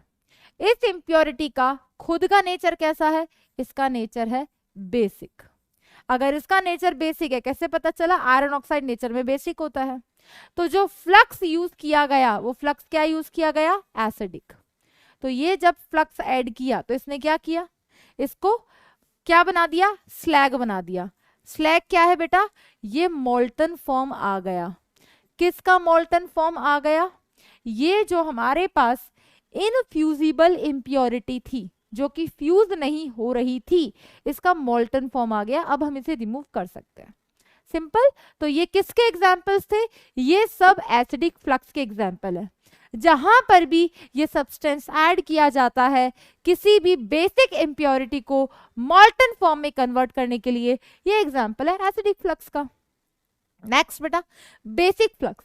बेसिक फ्लक्स की अगर हम बात करें तो ये कब यूज किया जाएगा, जब इम्प्योरिटी का नेचर एसिडिक होगा।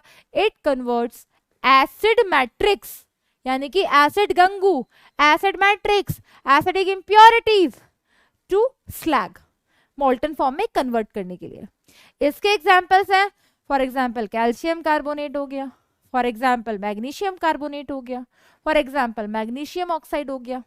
अब इस बार क्या होगा, इस बार हमारे पास जो इम्प्योरिटी है, जो गैंग्यू है, जो मैट्रिक्स है, उसका नेचर कैसा रहेगा बेटा, उसका नेचर हमारे पास यहां पर होगा कैसा बेटा, एसिडिक। और जब उसका नेचर एसिडिक होगा तो हम यहां पर जो फ्लक्स यूज करेंगे वो फ्लक्स कैसा यूज करेंगे बेटा, वो हम बेसिक यूज करेंगे।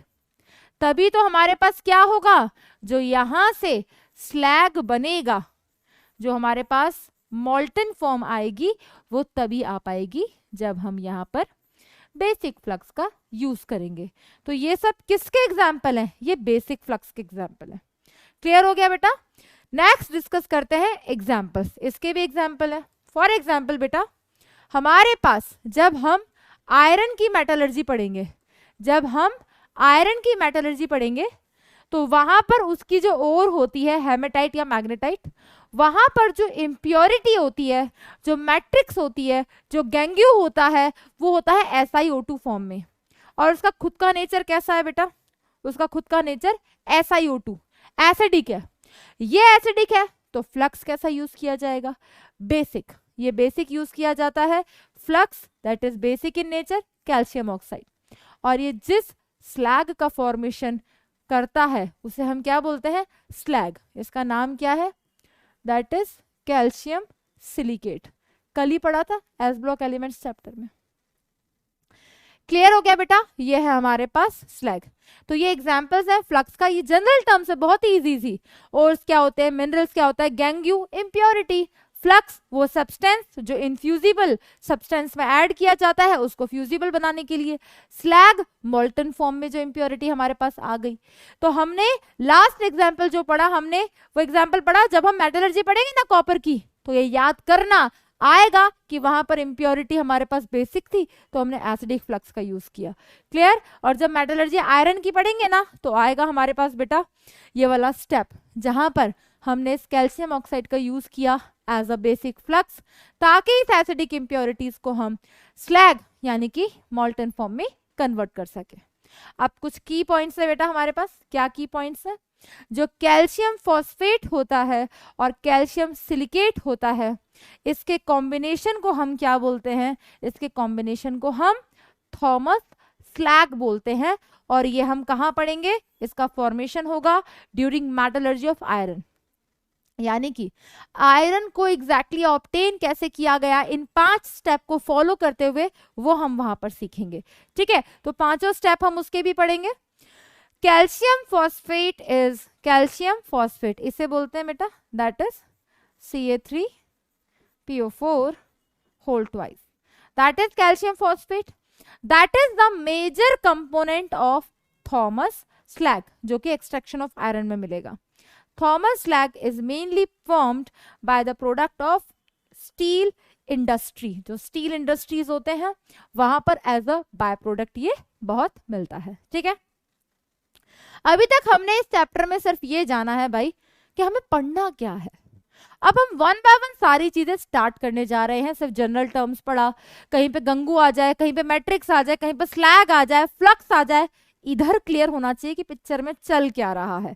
पहले ही बता दिया भाई हम इसको ये बोलते हैं। अब अगर टर्मिनोलॉजी क्लियर हो जाए तो इनऑर्गेनिक भी कितनी आसान लगती है, समझ में आ जाए पढ़ क्या रहे हैं, सब कुछ ऊपर से ज्यादा नीचे हाँ रीडिंग करे जा रहे हैं। अच्छा, a pulverisation, hand picking, froth flotation, चल क्या रहा है, सब क्लियर हो जाएगा। तो कुल मिला के चल क्या रहा है यार, मेटल चाहिए और मेटल को लाने के लिए 5 इंपॉर्टेंट स्टेप फॉलो होते हैं। उन 5 इंपॉर्टेंट स्टेप के भी जो सब पॉइंट्स हैं वन बाय वन हम सब कुछ क्लियर कर रहे हैं। ठीक है, नेक्स्ट हम स्टार्ट करते हैं बेटा स्टेप नंबर 1। फिर से बताने की जरूरत तो नहीं है कि मेटलर्जी क्या होता है, ना ही डिफाइन करने की जरूरत है। तो extraction of metals and non metals in economic manner, scientifically, profitably, उसे हम कहते हैं मेटलर्जी। इसलिए शॉर्ट में इस चैप्टर का नाम मैं मेटलर्जी रख देती हूँ। तो आ गए हम स्टेप नंबर 1 में, जिसे हमने ए से डिनोट किया था। ये है हमारे पास स्टेप नंबर 1। क्या होता है step number 1? That is pulverisation of ore. क्या बताया था? अब नाम पल्वराइजेशन सुना ही पहली बार है। सिंपल यार, ओर को कलेक्ट किया, ओर को कलेक्ट करके उसे क्रश कर लिया, तोड़ लिया, ग्राइंड कर लिया, पीस लिया। Lumps of ores are converted into powered forms, नहीं powdered forms.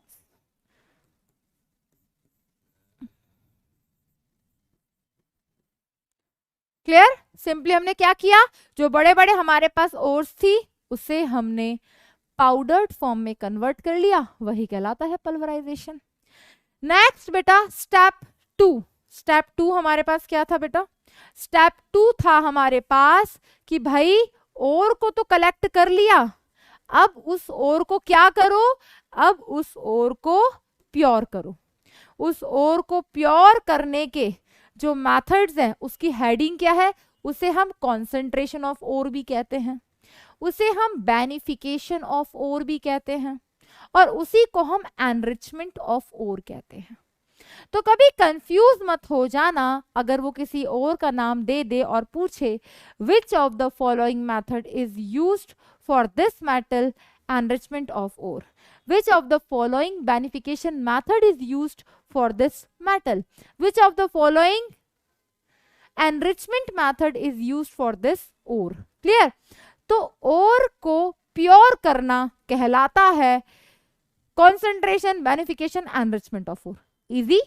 that is method to remove impurities from ores। हमें क्या करना है? ओर से impurity को रिमूव करना है। और इसके हमने कितने मेथड्स पढ़े थे? फिर से फ्लो चार्ट बना देती हूँ यार, कंफ्यूजन नहीं होना चाहिए। इसके भी हमने फ्लो चार्ट बनाया था। क्या बनाया था? हमारे पास इस तरीके से है, केमिकल मेथड्स, फिजिकल मेथड।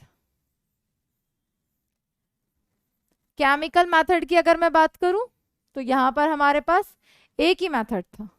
कौन सा बेटा? That is leaching. और अगर मैं फिजिकल मेथड की बात करूं तो यहाँ पे हमारे पास है हैंड पिकिंग। सिंपल, हाथ से सेपरेट कर दिया, साफ कर दिया, इम्प्योरिटी रिमूव कर दी। नेक्स्ट हमने डिस्कस किया था आपके साथ मैग्नेटिक सेपरेशन। नेक्स्ट हमने डिस्कस किया था चलो यार, हमने डिस्कस कर तो लिया था, वापस वापस क्यों लिख रहे हैं, तो हम लिख चुके हैं। ठीक है, तो हमारा सबसे पहला मेथड जो हम डिस्कस करने जा रहे हैं, ये हम डिस्कस करने जा रहे हैं फिजिकल मेथड्स। क्या डिस्कस करने जा रहे हैं बेटा? Physical method. और फिजिकल मेथड में जो सबसे पहला मेथड है, उस मेथड का जो नाम है, वो नाम क्या है बेटा? That is hand picking. क्या किया? सिंपल ओर ड्रेसिंग, हाथ से साफ कर दिया ओर को। क्लियर? इसका कुछ याद नहीं रखना। नेक्स्ट मेथड से आ जाते हैं जिसका नाम है मैग्नेटिक सेपरेशन मेथड। अभी मैंने बताया था, जो आपके पास ओर होती है और आपके पास जो इम्प्योरिटी होती है, कुल मिला के क्या करना है? आपको दोनों को सेपरेट करना है। तो इस केस में अगर आपकी ओर का नेचर, अगर आपकी ओर का नेचर मैग्नेटिक हुआ, तो इम्प्योरिटी का नेचर कैसा होगा? Non magnetic.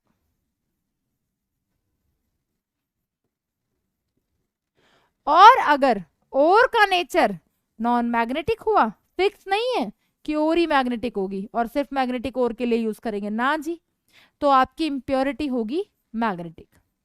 यानी कि बेटा वो ओर्स को प्योर करने के लिए ये मेथड यूज किया जाता है जहां पर या तो आपकी ओर या इम्प्योरिटी दोनों में से एक का नेचर मैग्नेटिक होना ही चाहिए, उसके लिए यूज किया जाता है मैग्नेटिक सेपरेशन मेथड। क्या है बेटा? Based on different magnetic properties of ore and impurity. One of them is magnetic and other is non-magnetic. वही लिखा हुआ है बेटा, एग्जाम्पल से समझते हैं। See, एग्जाम्पल नंबर वन, हमारे पास एक ओर है, उस ओर का नाम है टिन स्टोन। क्या नाम है? Tin stone. और क्या कॉमन नेम है उसका? कैसिटराइट, जिसका फॉर्मूला होता है SnO2। ये हमारे पास मेटल का नाम टिन, उसकी एक ओर है जो कि ऑक्साइड फॉर्म में है SnO2। उस ओर के साथ इम्प्योरिटी भी होगी, हाँ जी बिल्कुल। अब ये जो ओर है ना, इस ओर के साथ जो अर्थी इम्प्योरिटीज, जो गंगू, जो मैट्रिक्स, जो इम्प्योरिटीज हैं, उसका नेचर मैग्नेटिक होता है। और इसके साथ जो इम्प्योरिटीज प्रेजेंट होती हैं उसे कहते हैं वोल्फ्रामाइट। फॉर्मूला होता है FeWO4। आयरन, टंगस्टन इसमें प्रेजेंट होता है। तो क्या देखा हमने? इतना देखा कि यहां पर जो हमारी ओर है वो नॉन मैग्नेटिक है और जो इम्प्योरिटी उसके साथ प्रेजेंट है वो नेचर में मैग्नेटिक है। तो होता कुछ इस प्रकार से है कि हमारे पास, देखना बेटा, इस तरीके से होता है। मान लो ये दो व्हील की तरह है, ये जो दो व्हील है, यहां पर एक मैग्नेटिक बेल्ट लगा हुआ रहता है। ठीक है, इमेजिन करने की कोशिश करना, हमें पेपर में बनाना तो कहीं है नहीं, हमें कंसेप्ट समझना है। ये इस तरीके का ना बेटा बेल्ट होता है। फिर क्या होता है? यहाँ पे नीचे दो बकेट्स होती हैं, एक यहाँ पर और एक यहाँ पर। ठीक है, क्या करते हैं? यहाँ पर पाउडर्ड फॉर्म में ओर को छोड़ देते हैं, और जो कि हमारे पास पाउडर्ड फॉर्म में है। छोड़ने के बाद क्या होता है बेटा? ये जो बेल्ट है ना, मैग्नेटिक बेल्ट, ये घूमता रहता है।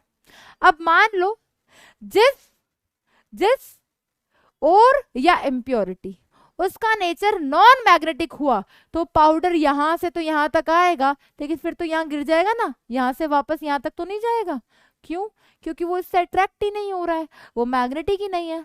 तो यहां पर हमारे पास कलेक्ट हो जाता है कौन सा part?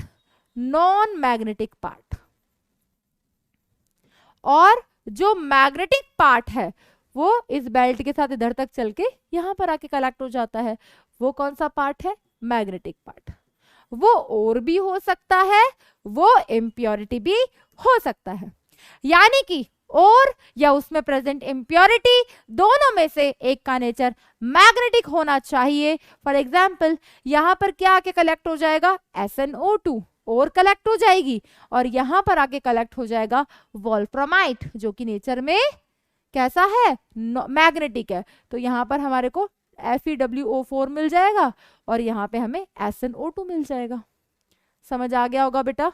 Magnetic separation method is the concentration of ore method, beneficiation of ore method, enrichment of ore method, जहां पे हम सिंपली ओर को प्योरीफाई कर रहे हैं, जहां पर हमारे पास जो ओर है जिसका नाम है कैसिटराइट, SnO2 टिन स्टोन जिसे बोलते हैं, नेचर में नॉन मैग्नेटिक होता है और उसमें जो इम्प्योरिटी होती है वो नेचर में मैग्नेटिक होती है, उससे उसके साथ रिमूव करना है, तो हम यहाँ पर इस मेथड को यूज करते हैं।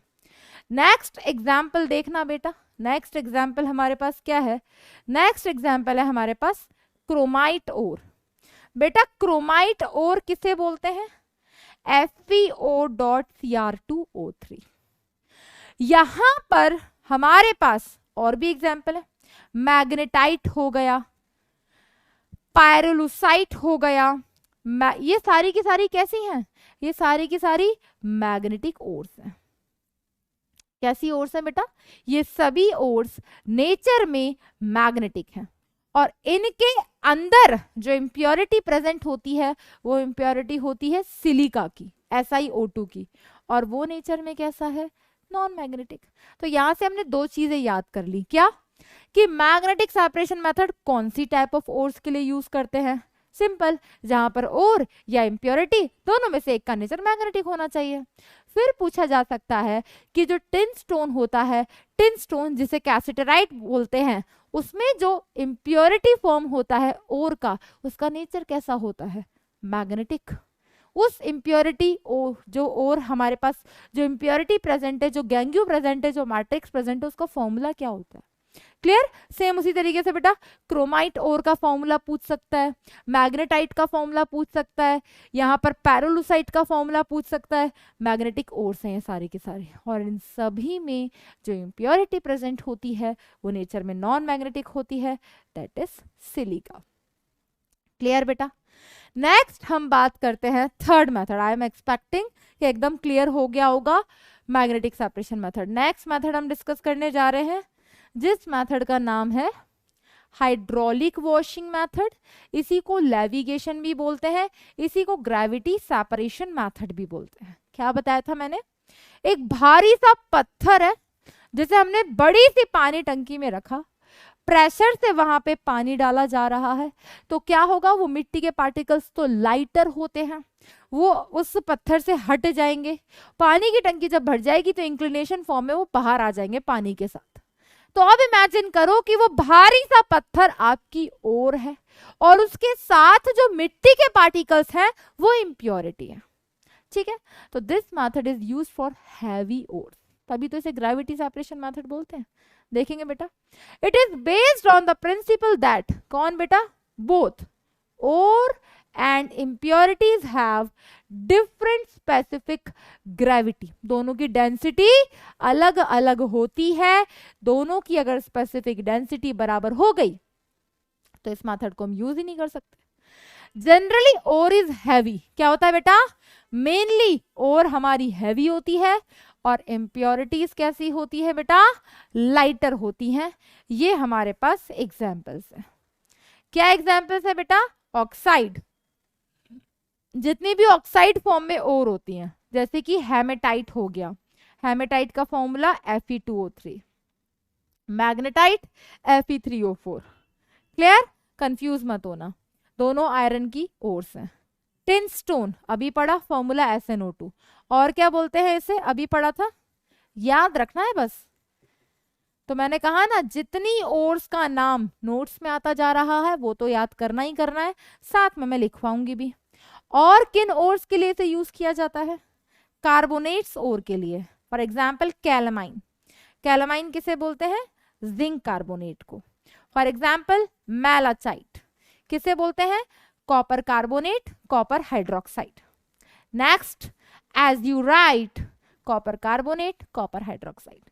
यानी कि जहां पर मेटल किस फॉर्म में एग्जिस्ट करे, ऑक्साइड फॉर्म में, कार्बोनेट फॉर्म में, हाइड्रोक्साइड फॉर्म में, उन ओर्स को प्योरीफाई करने के लिए hydraulic washing gravity separation method use किया जाता है। ये सारी की सारी हैवी ओर्स हैं, तो सीधा सीधा एग्जाम्पल भी पूछ सकता है। ठीक है, अब मैं वापस उस फ्लो चार्ट पे आ जाती हूँ ताकि बार बार मैं आपको रिकॉल कराती जाऊं हम कहाँ तक पहुंच चुके।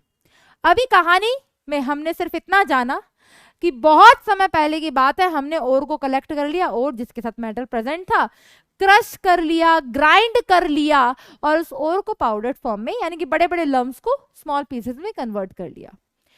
उसके बाद हम उस ओर को प्योर करना चाहते हैं। प्योर करने के दो मेथड थे भाई, फिजिकल मेथड भी था और केमिकल मेथड भी था।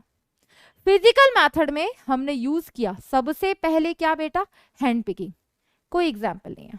फिर हमने डिस्कस किया मैग्नेटिक सेपरेशन, याद आ रहा है, और या इंप्योरिटी। फॉर एग्जांपल रिकॉल करो, अब आपको क्या करना है, जब लास्ट में फ्लो चार्ट बनाओ चैप्टर खत्म होने के बाद, मैग्नेटिक सेपरेशन पता है क्या करता है? हाँ जी मैम बिल्कुल पता है। बार बार रटाने की जरूरत है नहीं, आपको सिर्फ लिखना है एग्जाम्पल। क्या लिखना है? SnO2 plus FeWO4। SnO2 बोले तो cassiterite, tin stone, it is a non magnetic ore. और यहाँ जो इम्प्योरिटी थी wolframite FeWO4, that is a magnetic impurity. और एग्जाम्पल लिखने हैं सभी ओर्स के नाम जो आपको बाद में लिखवाए हैं, जहां पर ओर मैग्नेटिक थी, हेमेटाइट हो गया, ठीक है, जो भी हमने एग्जाम्पल लिखे थे, मैग्नेटाइट हो गया, उसमें इंप्योरिटी सिलिका की प्रेजेंट होती है, silica is a non magnetic impurity, बाकी ये मैग्नेटिक ओर्स थी। तो एग्जाम्पल लिखने हैं जो मैं लिखवाती जा रही हूँ, उन ओर्स के नाम भी याद रखने हैं। हाइड्रोलिक वॉशिंग ब्रैकेट में लिख देना, used for heavy ores, exist in oxide, hydroxide, carbonates. Example, calamine, malachite, azurite with their formula on the tips होना चाहिए। अब समझ आ गया चल क्या रहा है, बट याद तो करना पड़ेगा बच्चों, ठीक है, याद होगा लेकिन समझ में आ रहा है नहीं आ रहा, ये मुझे आज की चैट बॉक्स में रिप्लाई चाहिए कि हाँ मैम ये समझ आ रहा है कि चैप्टर में चल क्या रहा है। इसी को अभी आप उठाओ एनसीईआरटी पढ़ना शुरू करो, ये फ्लो चार्ट कोई नहीं बनवाता, ऐसा लगता है चैप्टर में चल क्या रहा है। पल्वराइजेशन के यहां पर मेथड खत्म, बी मेथड क्या, किसका पार्ट कौन सा है ये पता होना चाहिए कि चल क्या रहा है। लास्ट फिजिकल मेथड बाकी है फ्रोथ फ्लोटेशन, उसके बाद एक केमिकल मेथड पढ़ लेंगे बस, उसके बाद हम ओर को ऑक्साइड में कन्वर्ट करने जाएंगे, वो अगला स्टेप है। अभी हम स्टेप 2 पर ही है, तो वापस आ जाते हैं बेटा, हम कहां पर थे, हम थे हाइड्रोलिक वॉशिंग, क्लियर है। आ जाते हैं फोर्थ मेथड, इस मेथड का नाम क्या है जी, इस मेथड का नाम है फ्रोथ फ्लोटेशन प्रोसेस। एक चीज जो हमें नाम से क्लियर हो जा रही है, क्या चीज क्लियर हो जा रही है बेटा, फ्रोथ क्या होते हैं, फ्रोथ से आप क्या समझते हो, ठीक है, ज्यादा चीजें क्लियर हो जाएंगी। फ्रोथ का फॉर्मेशन होता है काइंड ऑफ झाग जैसा, ठीक है। इमेजिन करने के लिए एक एग्जांपल दे रही हूँ, बाकी तो एक एक टर्म हमें पढ़नी ही है, लेकिन टर्मोलॉजी ज्यादा क्लियर हो जाएंगी अगर मैं लाइव एग्जांपल से रिलेट करूंगी। सबसे इंपॉर्टेंट बात बेटा, ये किस कंसेप्ट पे बेस्ड है, ये बेस्ड है जो हमारे पास ओर होती है और उसमें प्रेजेंट इम्प्योरिटी, क्योंकि हम कर क्या रहे हैं, हम पढ़ रहे हैं concentration of ore, enrichment of ore, beneficiation of ore, यानी कि ओर को प्योर करने के तरीके, क्लियर। तो यहां पर जो ओर और इम्प्योरिटी है उन्हें रिमूव किया जाता है, सेपरेट किया जाता है on the basis of concept जिसे कहते हैं एडजॉर्प्शन, जो कि आपने सरफेस केमिस्ट्री में पढ़ा हुआ है। इमेजिन करना, हमने पानी लिया, पानी में थोड़ा सा ऑयल डाला और उसे कंटिन्यू स्टिर किया, तो क्या होता है बेटा, दोनों के बबल्स बनते हैं थोड़े थोड़े, ऑयल के भी बनते हैं, वाटर के भी बनते हैं, वाटर नीचे होता है, ऑयल के ऊपर होते हैं, अलग ही रहते हैं, सॉल्यूबल तो नहीं होता एकदम। अब उस केस में जो ऑयल के बबल्स हैं या फ्रोथ्स हैं वो क्या करते हैं, अपनी सरफेस पे ओर को एड्सॉर्ब कर लेते हैं, उनकी जो वेटेबल क्वालिटी होती है, चिपकने की क्वालिटी होती है, वो ओर की ऑयल के पार्टिकल्स के साथ होती है। तो बच क्या गया, पानी में बच गया इम्प्योरिटी। तो फ्रोथ्स को कलेक्ट किया जाता है तो कलेक्टर यूज किया जाता है, फ्रोथ्स बने रहे स्टेबलाइजर यूज किया जाता है, ऑयल कौन सा, eucalyptus oil, pine oil use किया जाता है, ये सब याद रखना होता है, सिंपल। बट चल क्या रहा है, ओर को इम्प्योरिटी से रिमूव किया जा रहा है on the basis of their wettable quality. और क्या चीज क्या काम कर रही है वो हम यहाँ पर पढ़ेंगे। सिंपल। इंपॉर्टेंट बात, जैसे कि हमने बोला magnetic separation method is used for those ores जिनमें या तो ओर या इम्प्योरिटी दोनों में से एक का नेचर मैग्नेटिक होना चाहिए। सेम हाइड्रोलिक वॉशिंग और हैवी होती है। Froth flotation simple, only and only use for sulphide ores, वो ओर्स जहां पर मेटल या नॉन मेटल सल्फाइड फॉर्म में प्रेजेंट होता है। For example lead, galena, PbS lead sulphide के लिए यूज करते हैं। जिंक ब्लेंडे, ZnS, जिंक वहां पर प्रेजेंट होता है सल्फाइड फॉर्म में, तो वो सल्फाइड ओर है। क्लियर, इससे हमें ओर के एग्जांपल्स भी याद होते जा रहे हैं। आ जाते हैं, this method use to purify, पूछा भी जाता है सीधा सीधा, सल्फाइड और we can say it pyrite और कॉपर पायराइट्स। क्या फॉर्मूला होता है, CuFeS2, वहां पर कॉपर सल्फाइड फॉर्म में होता है। It is based on the principle that both ore and impurities have different wettable यानी कि एड्सॉर्प्शन, एड्सॉर्ब करने की जो उनकी क्वालिटी है वो अलग अलग होती है। ओर्स जो होती हैं are generally wettable in oil, O for oil, O for ore किससे जाके चिपकेगी, ऑयल से। एंड इम्प्योरिटीज किससे जाके वेटेबल होंगी, वाटर के साथ। क्लियर। क्या क्या यूज किया जाता है, पानी यूज किया जाता है, कोई दिक्कत नहीं है। पाइन ऑयल यूज किया जाता है, मैंने कहा ना ऑयल यूज किया जाता है, यूकेलिप्टस ऑयल बोलते हैं, जो वहां पर किसका काम करता है बेटा, यूकेलिप्टस सफेदे के पेड़ जो होते हैं ना, लंबे लंबे पेड़ होते, टूटते नहीं, बहुत मजबूत होते हैं, ये काम करते हैं किसका बेटा, कलेक्टर का और ट्रांसफॉर्मिंग एजेंट का। क्लियर। क्रिसोल क्या काम करता है, क्रिसोल पूछा जाता है बेटा, क्रिसोल बोल लो, एनिलिन बोल लो, इन्हें मिक्स किया जाता है उस ऑयल और वाटर के मिक्सचर में, जो फ्रोथ्स बनते हैं स्टिर करने पर उन्हें स्टेबलाइज करने के लिए वो बने रहें, क्योंकि वो कंटिन्यू थोड़ी ना बने रहेंगे। आप पानी में सर्फ मिलाते हो, उसको मिक्स करते हो, पानी में सर्फ मिला के जब उसे मिक्स करते हो तो झाग बनते हैं, लेकिन क्या झाग परमानेंट रहते हैं, ना जी। क्लियर। वो भी स्टेबलाइज करने के लिए हम क्रिसोल एनिलिन का यूज करते हैं। पूछा जा सकता है which of the following is used as collector in froth flotation process, which of the following is used as froth stabiliser in cresol and aniline. Clear. मैं क्वेश्चन लेकर आऊंगी जो भी नेक्स्ट क्लास होगी। एक अनाउंसमेंट मुझे करना था बेटा, अब तक आपकी सैटरडे में क्लास नहीं लेती थी, अभी भी नहीं लूंगी, लेकिन अगर कल बोले तो वेंसडे, अगर कल की क्लास नहीं आए तो घबराना मत, जितना पढ़ लिया है ना उसको रिवाइज कर लेना यार, ठीक है, उसको रिवाइज अच्छे से करना। मैं ये क्लास को पोस्टपोन कर रही हूँ सैटरडे के लिए, इस सैटरडे क्लास होगी, तो पहले से इसलिए बता रही हूँ बेटा ताकि आपका टाइम किल ना हो। आपका टाइम किल होगा, आप कल क्लास का वेट करोगे, नोटिफिकेशन नहीं आएगा, आप आज से ही मेंटली अपडेट रहना यार कल केमिस्ट्री की क्लास नहीं है और ये क्लास सैटरडे पक्का होगी, तो हम कल या तो रिवाइज कर लें या पुराना पढ़ लें या एस ब्लॉक को अच्छे से पढ़ लेते हैं, क्योंकि मेटलर्जी हम उतना ही अच्छे से क्लास में कर लेंगे। क्लास में अगर 100% फोकस होगा, टेस्ट पक्का अच्छा होगा, संडे वाला सैटरडे क्लास होगी। बहुत ही, ये मेरा कमिटमेंट है, अगर बहुत ही कुछ जेन्युइन रीजन नहीं हुआ तो। लेकिन कल की क्लास छुट्टी नहीं कर रही हूँ, अभी आधे खड़े हो जाएंगे, मैम छुट्टी नहीं लेनी है, अरे बेटा जेन्युइन रीजन होते हैं तभी कुछ होता है। कल की क्लास को मैं सिर्फ पोस्टपोन कर रही हूँ, कल की क्लास ऑफ नहीं है, ठीक है। तो कल की क्लास का टाइम यूटिलाइज करना, अपना कुछ पढ़ लेना, एस ब्लॉक रिवाइज कर लेना यार, ठीक है। तो क्रिसोल यूज होता है aniline as a froth stabilisers. Next बेटा, अब ध्यान से देखो हो क्या रहा है, समझते हैं ध्यान से।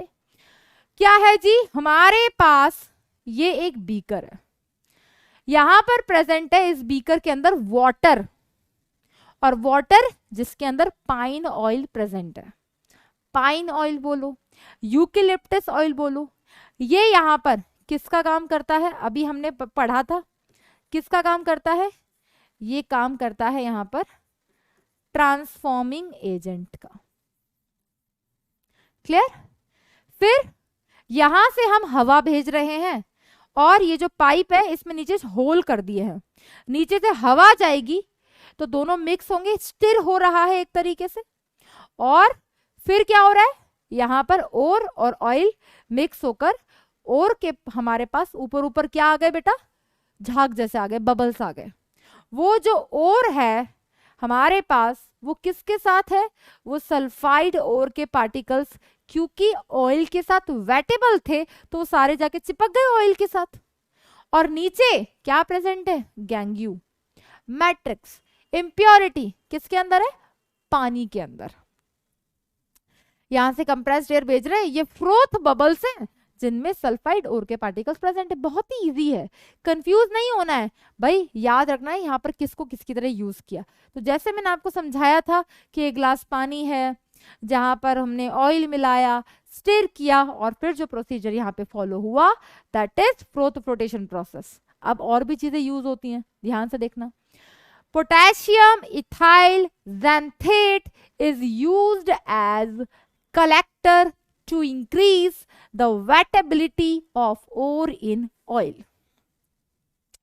ये केमिकल यूज किया जाता है, उस केमिकल का नाम है पोटेशियम इथाइल xanthate। इस केमिकल का यूज किया जाता है, उस मिक्सचर के अंदर डाल दिया जाता है। वो क्या करता है, और अपनी सरफेस पे ऑयल को अच्छे से वेटेबल करे, तो उसके लिए हम एक कलेक्टर यूज करते हैं। तो फिर क्या क्या याद हुआ बेटा हमें, यहां से जल्दी से बताओ, देखो ध्यान से। पाइन ऑयल यूज हुआ था as a transforming agent, cresol और एनिलीन यूज हुआ एज अ फ्रोथ स्टेबलाइजर्स, और पोटेशियम इथाइल xanthate यूज होता है बेटा as a collector to increase wettability in oil. ये इसका फॉर्मूला है, ठीक है। नेक्स्ट बात करते हैं डिप्रेजेंट्स, ठीक है। डिप्रेजेंट्स क्या होते हैं, डिप्रेजेंट्स बोलते हैं आपके पास मान लो जो ओर है उस ओर में दो मेटल प्रेजेंट है सल्फाइड की फॉर्म में, for example lead sulphide, zinc sulphide, लेकिन हमें एक ओर को ही प्योर करना है और दूसरी ओर को हमें सप्रेस कर देना है, वो हमें नहीं चाहिए। तो वहां पर जिस केमिकल का यूज किया जाता है उस सेकेंड ओर को डिप्रेस करने के लिए उसे हम क्या बोलते हैं, depressants, to collect required sulphide from ore. जो रिक्वायर्ड है सिर्फ उसी ओर को ये कलेक्ट करता है। क्लियर। फॉर एग्जाम्पल देखना बेटा, अब यहाँ पर जितनी जितनी ओर्स आती जा रही है ना उनका नाम याद करते जाना। कितनी आ गई बेटा, फॉर एग्जाम्पल SnO2 जिसे टिन स्टोन भी बोलते हैं, जिसे कैसेटराइट भी बोलते हैं, MnO2 पैरेलोसाइट। नेक्स्ट हमने पढ़ा azurite, malachite, calamine, Fe3O4 haematite, Fe2O3 magnetite, copper pyrite, CuFeS2। Clear. और हमने कौन सी पढ़ी थी बेटा, मैग्नेटिक नॉन मैग्नेटिक वाले में भी पढ़ी थी हमने, वो सब याद रखना है। तो बेटा गैलेना एक और का नाम है जिसका फॉर्मूला होता है लेड सल्फाइड, और zinc blende that is zinc sulphide, दोनों एक साथ एग्जिस्ट करते हैं और यहां पर यूज किया जाता है NaCN का। एग्जैक्टली NaCN करता क्या है, ये NaCN उनमें से एक के साथ रिएक्ट कर जाता है और कॉम्प्लेक्स बना देता है, कोऑर्डिनेशन कंपाउंड बना देता है। क्लियर। तो is added as a depressant to convert most of the zinc sulphide into water, और ये इस कॉम्प्लेक्स का फॉर्मेशन कर देगा। तो हमें कलेक्ट कौन होगा ऊपर ओर के साथ, हमें यहाँ पर सिर्फ और सिर्फ लेड सल्फाइड की प्योर ओर आकर कलेक्ट हो जाएगी। क्लियर। ये था बेटा फ्रोथ फ्लोटेशन मेथड। क्लियर। ये था बेटा हमारे पास फ्रोथ फ्लोटेशन मेथड। तो हम क्या पढ़ चुके, वापस उस फ्लो चार्ट पे आ जाते हैं ताकि पिक्चर क्लियर होनी चाहिए भाई कि चल क्या रहा है। स्टेप 1 क्लियर है, हाँ जी, उसमें तो कुछ था ही नहीं। स्टेप 2 क्लियर है, हाँ जी ये भी क्लियर है। फिजिकल मेथड के सारे मेथड्स हो चुके हैं जो काम का था। अब हम पढ़ने जा रहे हैं केमिकल मेथड। ठीक है। Chemical method is all about, हम यहाँ पर एक केमिकल यूज करेंगे और उस इम्प्योरिटी को सॉल्युबल कन्वर्ट करके वोलेटाइल फॉर्म में कन्वर्ट कर देंगे। तो नेक्स्ट जो हम पढ़ने जा रहे हैं वो क्या है बेटा, हमारे पास केमिकल मेथड। तो यहाँ पर केमिकल मेथड समझ तो आ रहा होगा ना किस चीज का केमिकल मेथड है? एक ही मेथड है जिसका नाम है लीचिंग। अब ये 5th लिखा हुआ है तो आप समझ जाना है तो किसका part? Beneficiation of ore, enrichment of ore, concentration of ore, उस ओर को प्योरीफाई करने का पार्ट। तो जो भी ओर होती है वो ओर हमारे पास जो भी प्रेजेंट होती है उसका नेचर कैसा होता है? That is not defined. उस ओर के साथ जो इम्प्योरिटीज होती हैं हम उसमें कोई ऐसा या तो एसिड मिलाते हैं, या हम उसमें कोई बेस मिलाते हैं, या हम उसमें कोई रिएजेंट ऐड करते हैं, जिससे हमारे पास जो ओर होती है वो एक्वस फॉर्म में कन्वर्ट हो जाती है सॉल्युबल फॉर्म में। यानी कि पहले ओर के साथ जो इम्प्योरिटी थी वो इनसॉल्युबल फॉर्म में थी, लेकिन अब हमारे पास और सॉल्युबल फॉर्म में आ जाती है एक्वस फॉर्म में, और इम्प्योरिटीज आ जाती हैं इनसॉल्युबल फॉर्म में, प्रेसिपिटेट। यानी कि इम्प्योरिटीज इनसॉल्युबल प्रेसिपिटेट बना देती हैं, सेपरेट कर देते। क्या हुआ? और इम्प्योरिटी से रिमूव हो गई। तो भाई अभी तक हम क्या कर रहे थे? अलग अलग मेथड यूज कर रहे थे, फिजिकल मेथड, लेकिन अब हम वो और जिसके साथ इम्प्योरिटी प्रेजेंट है उसमें हम कोई ऐसा रिएजेंट ऐड करते हैं, आइदर एसिड और बेस। वो रिएजेंट ऐड करने पर क्या होता है? वो और जिसके साथ इम्प्योरिटी प्रेजेंट है वहां पर और आ जाती है सॉल्युबल फॉर्म में, और इम्प्योरिटी आ जाती है इनसॉल्युबल फॉर्म में। फिर हम दोनों को सेपरेट कर देते हैं। बस याद क्या रखना है? जिस केमिकल को हम यूज कर रहे हैं उसने उसको किस में कन्वर्ट किया, जिससे हम सॉल्युबल और इनसॉल्युबल फॉर्म दोनों को अलग अलग कन्वर्ट कर देते हैं। This method, leaching method, is used for, याद रखना, एल्यूमिनियम हो गया, सिल्वर हो गया, गोल्ड हो गया, इन तीनों के लिए यूज किया जाता है। फॉर एग्जाम्पल, सबसे पहले हम जिस प्रोसेस को पढ़ने जा रहे हैं इसमें और भी प्रोसेस इन्वॉल्व है लीचिंग के अंदर। For example bears process. अब बेटा करेक्ट इनकरेक्ट मैच में ये पूछा जा सकता है, ठीक है? लेफ्ट हैंड साइड में लिख देगा magnetic separation method, bears process, तो मैग्नेटिक सेपरेशन मेथड को उससे मैच करने वाली ओर से मिक्स करोगे। बेयर्स प्रोसेस किसके लिए यूज होता है? तो हमारे पास एल्यूमिनियम की एक ओर होती है जो कि रेड बॉक्साइट फॉर्म में एग्जिस्ट करती है। यहाँ पर impurities of oxides of iron, यानी कि यहाँ पर जो इम्प्योरिटी होती है वो क्या होती है? Oxides of iron. अब क्वेश्चन अराइज हो रहा होगा, ma'am magnetic separation method use कर लेते हैं ना जी। अगर हम किसी चीज को पढ़ रहे हैं तो हम उसे अलग मेथड से भी तो सेपरेट कर सकते हैं, जरूरी थोड़ी है कि वो एक ही मेथड से सेपरेट किया जा सकता है। क्लियर? तो यहाँ पे बेटा रेड बॉक्साइट एल्यूमिनियम की एक और होती है जहां पर इम्प्योरिटीज आयरन की प्रेजेंट होती है। यहाँ पर जिस एसिड और रिएजेंट को ऐड किया जाता है सबसे पहले उसका नाम है NaOH। क्या करते हैं बेटा? सबसे पहले हमारे पास जो रेड बॉक्साइट है दैट इज Al2O3.2H2O, हम उसे 45% बाय मास NaOH के साथ ऐड करते हैं। टेम्परेचर देते हैं 200 से 250 डिग्री सेल्सियस। हीट करने पर हमारे पास फॉर्मेशन होता है किसका? सोडियम मेटा एल्यूमिनेट, जिसका फॉर्मूला है NaAlO2।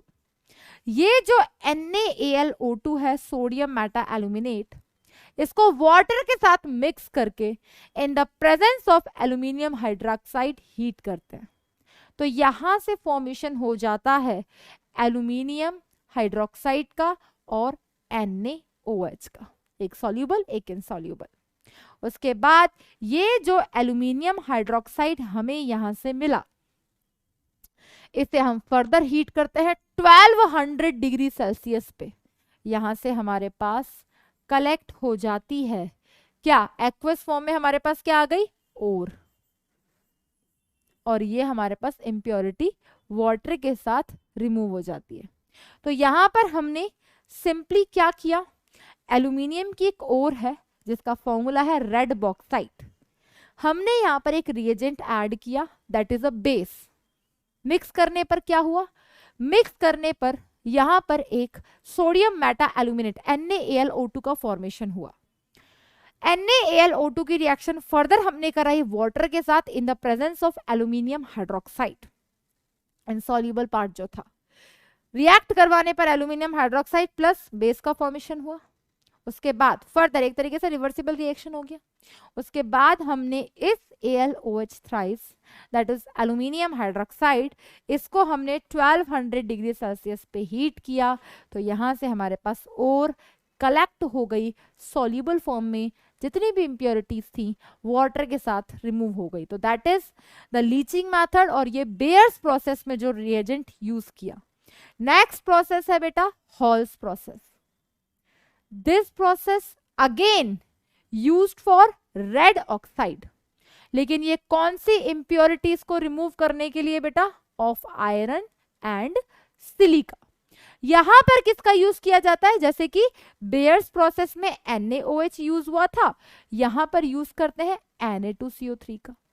सिंपल। थर्ड मेथड बेटा सरपेक्स मेथड। ये यूज होता है बेटा व्हाइट बॉक्साइट। मैम ये क्या है? ये भी एल्यूमिनियम की एक ओर है, जहां पर इंप्योरिटीज सिर्फ और सिर्फ सिलिका की होती है। यहां पर किसका यूज करते हैं? यहां पर यूज करते हैं कोक और नाइट्रोजन का, यानी कि कार्बन का और नाइट्रोजन का। तो यहां पर देखो बेटा, स्टेप 1 में यही एल्यूमिनियम ऑक्साइड सॉलिड स्टेट में है, व्हाइट बॉक्साइट है, रिएक्शन करवाई कार्बन नाइट्रोजन के साथ, एल्यूमिनियम नाइट्राइड का फॉर्मेशन हुआ विद कार्बन मोनोऑक्साइड गैस। उसी एल्यूमिनियम नाइट्राइड को हमने फर्दर वाटर के साथ रिएक्ट कराया, हीट किया, एल्यूमिनियम हाइड्रोक्साइड का फॉर्मेशन हो गया। उसके बाद अमोनिया गैस निकल गई। फिर इस एल्यूमिनियम हाइड्रोक्साइड को हमने हीट कराया एट 1200 डिग्री सेल्सियस। उसके बाद हमारे पास ये और कलेक्ट हो गई सॉल्युबल फॉर्म में, और वाटर के साथ सारी इंप्योरिटीज निकल गई। तो हमने अभी एल्यूमिनियम के 3 मेथड पढ़ लिए, Bayer's process, Hall's process and Serpeck's process. Number 1, Bayer's process में हम किस रिएजेंट का यूज करते हैं? उस ओर से इंप्योरिटी को ओर को सॉल्युबल फॉर्म में कन्वर्ट करने के लिए, और उस इंप्योरिटी को इनसॉल्युबल फॉर्म में कन्वर्ट करने के लिए NaOH का। हॉल्स प्रोसेस में Na2CO3 का, सरपेक्स मेथड में कार्बन और नाइट्रोजन का। पहली जो 2 प्रोसेस है, bears process, Hall's process, used for किसके लिए? रेड बॉक्साइट ओर के लिए, एल्यूमिनियम की। और नेक्स्ट जो हमारे पास सरपेक्स मेथड है, that is used for white bauxite ore of aluminium. इतना याद रखना है। क्लियर? तो अभी हम वापस अगर इस फ्लो चार्ट पे आ जाएं, तो हम यहाँ लिख सकते हैं, क्या लिख सकते हैं बेटा? For aluminium, simple. For aluminium अगर हम बात करें तो हमने कौन कौन से मेथड अभी पढ़े बेटा? नाम, बेयर्स प्रोसेस, प्रिंसिपल हमें समझ में आ ही गया, लिखना तो है नहीं, हॉल्स प्रोसेस एंड सरपेक्स मेथड। अगर मैं बात करूं कि भाई बेयर्स प्रोसेस में हमने किसका यूज किया? NaOH, हॉल्स प्रोसेस में Na2CO3, सरपेक्स में किसका यूज किया? Carbon nitrogen. पहले 2 किसके लिए यूज होते हैं? Red bauxite, simple. और ये वाला व्हाइट बॉक्साइट।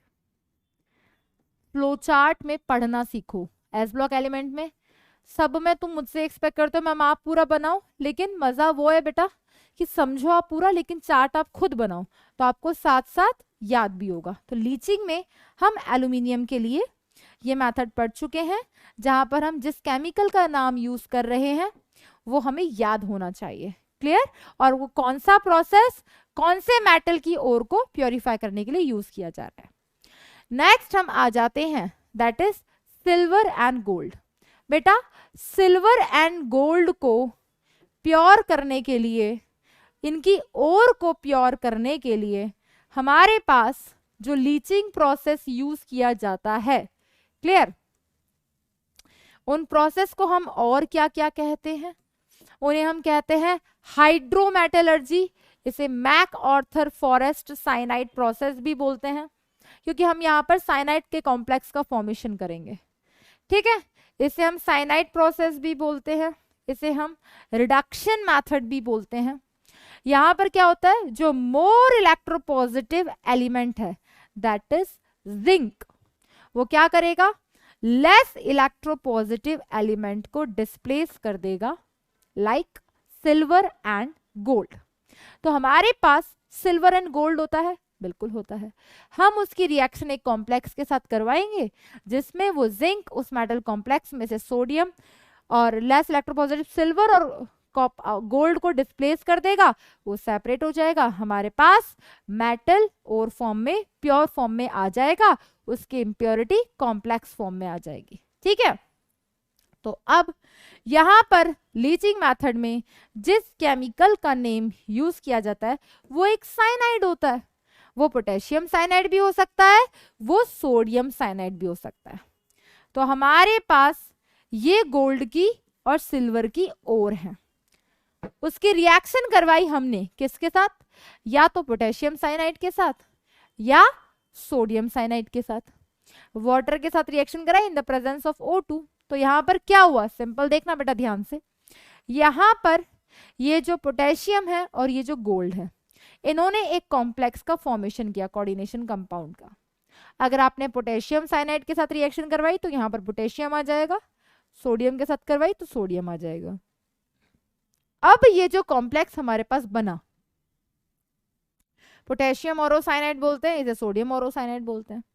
ये जो कॉम्प्लेक्स हमारे पास बना, इस पूरे कॉम्प्लेक्स की रिएक्शन हम किसके साथ कराते हैं बेटा, जिंक के साथ। तो यहां पर इंपॉर्टेंट रोल है दो चीज का। पहला, कौन सा केमिकल यूज किया गया सबसे पहले, सोडियम साइनाइड या पोटेशियम साइनाइड। फिर जो कॉम्प्लेक्स बना, उस कॉम्प्लेक्स की रिएक्शन कराई जिंक के साथ। उस जिंक ने क्या किया, यहां पर प्रेजेंट इज गोल्ड, और अगर सिल्वर होता तो सिल्वर, उसको डिस्प्लेस किया और यहां से हमें गोल्ड मिल गया किस फॉर्म में, प्योर और फॉर्म में, और यहां से ये इम्प्योरिटीज कलेक्ट हो गई। क्लियर, अब समझना ध्यान से, रिएक्शन टफ नहीं है, रिएक्शंस बहुत इजी है। ये क्या है भाई, ये गोल्ड की ओर है, ठीक है जी। रिएक्शन हमने कराई किसके साथ, या तो सोडियम साइनाइड या पोटेशियम साइनाइड के साथ। तो सबसे पहले क्या बन गया, सबसे पहले इस गोल्ड की ओर ने इस साइनाइड के साथ एक कॉम्प्लेक्स बना लिया। क्लियर, तो गोल्ड अंदर as a central metal atom, cyanide 2, और यहां पर बाहर जितना नेगेटिव चार्ज है, तो यहां पर पोटेशियम भी आ सकता है और यहां पर सोडियम भी आ सकता है, साथ में OH माइनस आयन बाहर निकल गए। तो ये हमारे पास क्या है बेटा, ये हमारे पास है पोटेशियम ओरोसाइनाइड, ये क्या है, सोडियम ओरोसाइनाइड। अगर यहाँ पर पोटेशियम साइनाइड का यूज करोगे तो यहाँ से पोटेशियम ओरोसाइनाइड बनेगा, दैट इज KAuCN ट्वाइस। और अगर यहाँ पर NaCN यूज करोगे तो यहाँ पर बनेगा NaAuCN twice, that is sodium aurocyanide. यहाँ पर फिर इसकी रिएक्शन सिंपल हमने जिंक के साथ कराई। जिंक क्या है, मोर इलेक्ट्रोपॉजिटिव एलिमेंट है। क्या है, मोर इलेक्ट्रो पॉजिटिव एलिमेंट। ये क्या करेगा बेटा, ये यहां पर ये जो लेस इलेक्ट्रोपॉजिटिव एलिमेंट है ना, इसे डिस्प्लेस कर देगा। क्लियर, अगर रिएक्शन इस एनायन के साथ दिखा रहे हो तो ZnCN4 बन जाएगा, Zn ने Au को डिस्प्लेस कर दिया।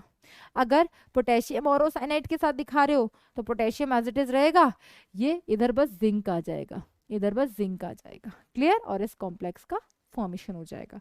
तो यहाँ पर क्या हुआ, और हमारे पास प्योर फॉर्म में आ गई। क्लियर, नेक्स्ट सेम इसी तरीके से क्या होगा बेटा, सिल्वर का होगा। तो ये रिएक्शंस देखते हुए आप सिल्वर का लीचिंग मेथड पूरा लिख के लाओगे फॉर्मूला की फॉर्म में। कल हम मिलेंगे कहां पर बेटा, कल हम और ज्यादा कवर करने वाले हैं। कल मतलब जो भी नेक्स्ट क्लास होगी। हमने स्टेप 1 स्टेप 2 एकदम क्लियर कर लिया, मतलब और को कलेक्ट करना सीख लिया। हाँ जी, और को कलेक्ट करने के साथ साथ हमने और को प्योर करना भी सीख लिया। रिवाइज भी करके आना, याद भी करके आना। कल हम पढ़ेंगे स्टेप 3, जहां पर हम क्या करेंगे, उस ओर को ऑक्साइड में कन्वर्ट करेंगे। क्लियर, कैल्सिनेशन रोस्टिंग डिफरेंस पढ़ेंगे, इजी है, इसको पढ़ने में 5-10 मिनट लगेंगे। उसके बाद हम यहां पर पढ़ेंगे इस डी मेथड से पहले एलिंगम डायग्राम। पहले ही बता देती हूँ। एलिंगम डायग्राम क्यों पढ़ते हैं बेटा? ये जानने के लिए कि कौन सी मेटल ऑक्साइड के लिए कौन सी मेटल ऑक्साइड ओर के लिए कौन सा metal as a reducing agent behave करेगा, क्योंकि ये एलिंगम डायग्राम के कंक्लूजन्स हैं। ये पढ़ेंगे, ये रिडक्शन के मेथड्स हैं, स्मेल्टिंग, रिडक्शन बाय कार्बन। कल ये सब कवर हो जाएगा, यहां तक ये कवर हो जाएगा, ठीक है। फिर हमारा बचेगा रिफाइनिंग मेथड, जहां पे हम सिंपली मेटल्स को रिफाइन करना सीखेंगे, ठीक है। आई थिंक आपको पिक्चर क्लियर हो रहा होगा कहां तक हम पहुंच चुके हैं।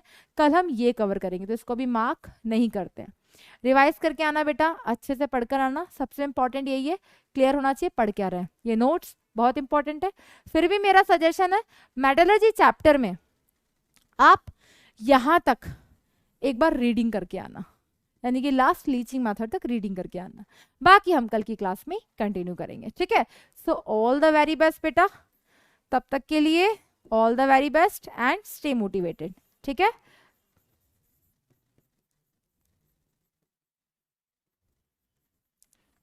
ऑल द बेस्ट बच्चों।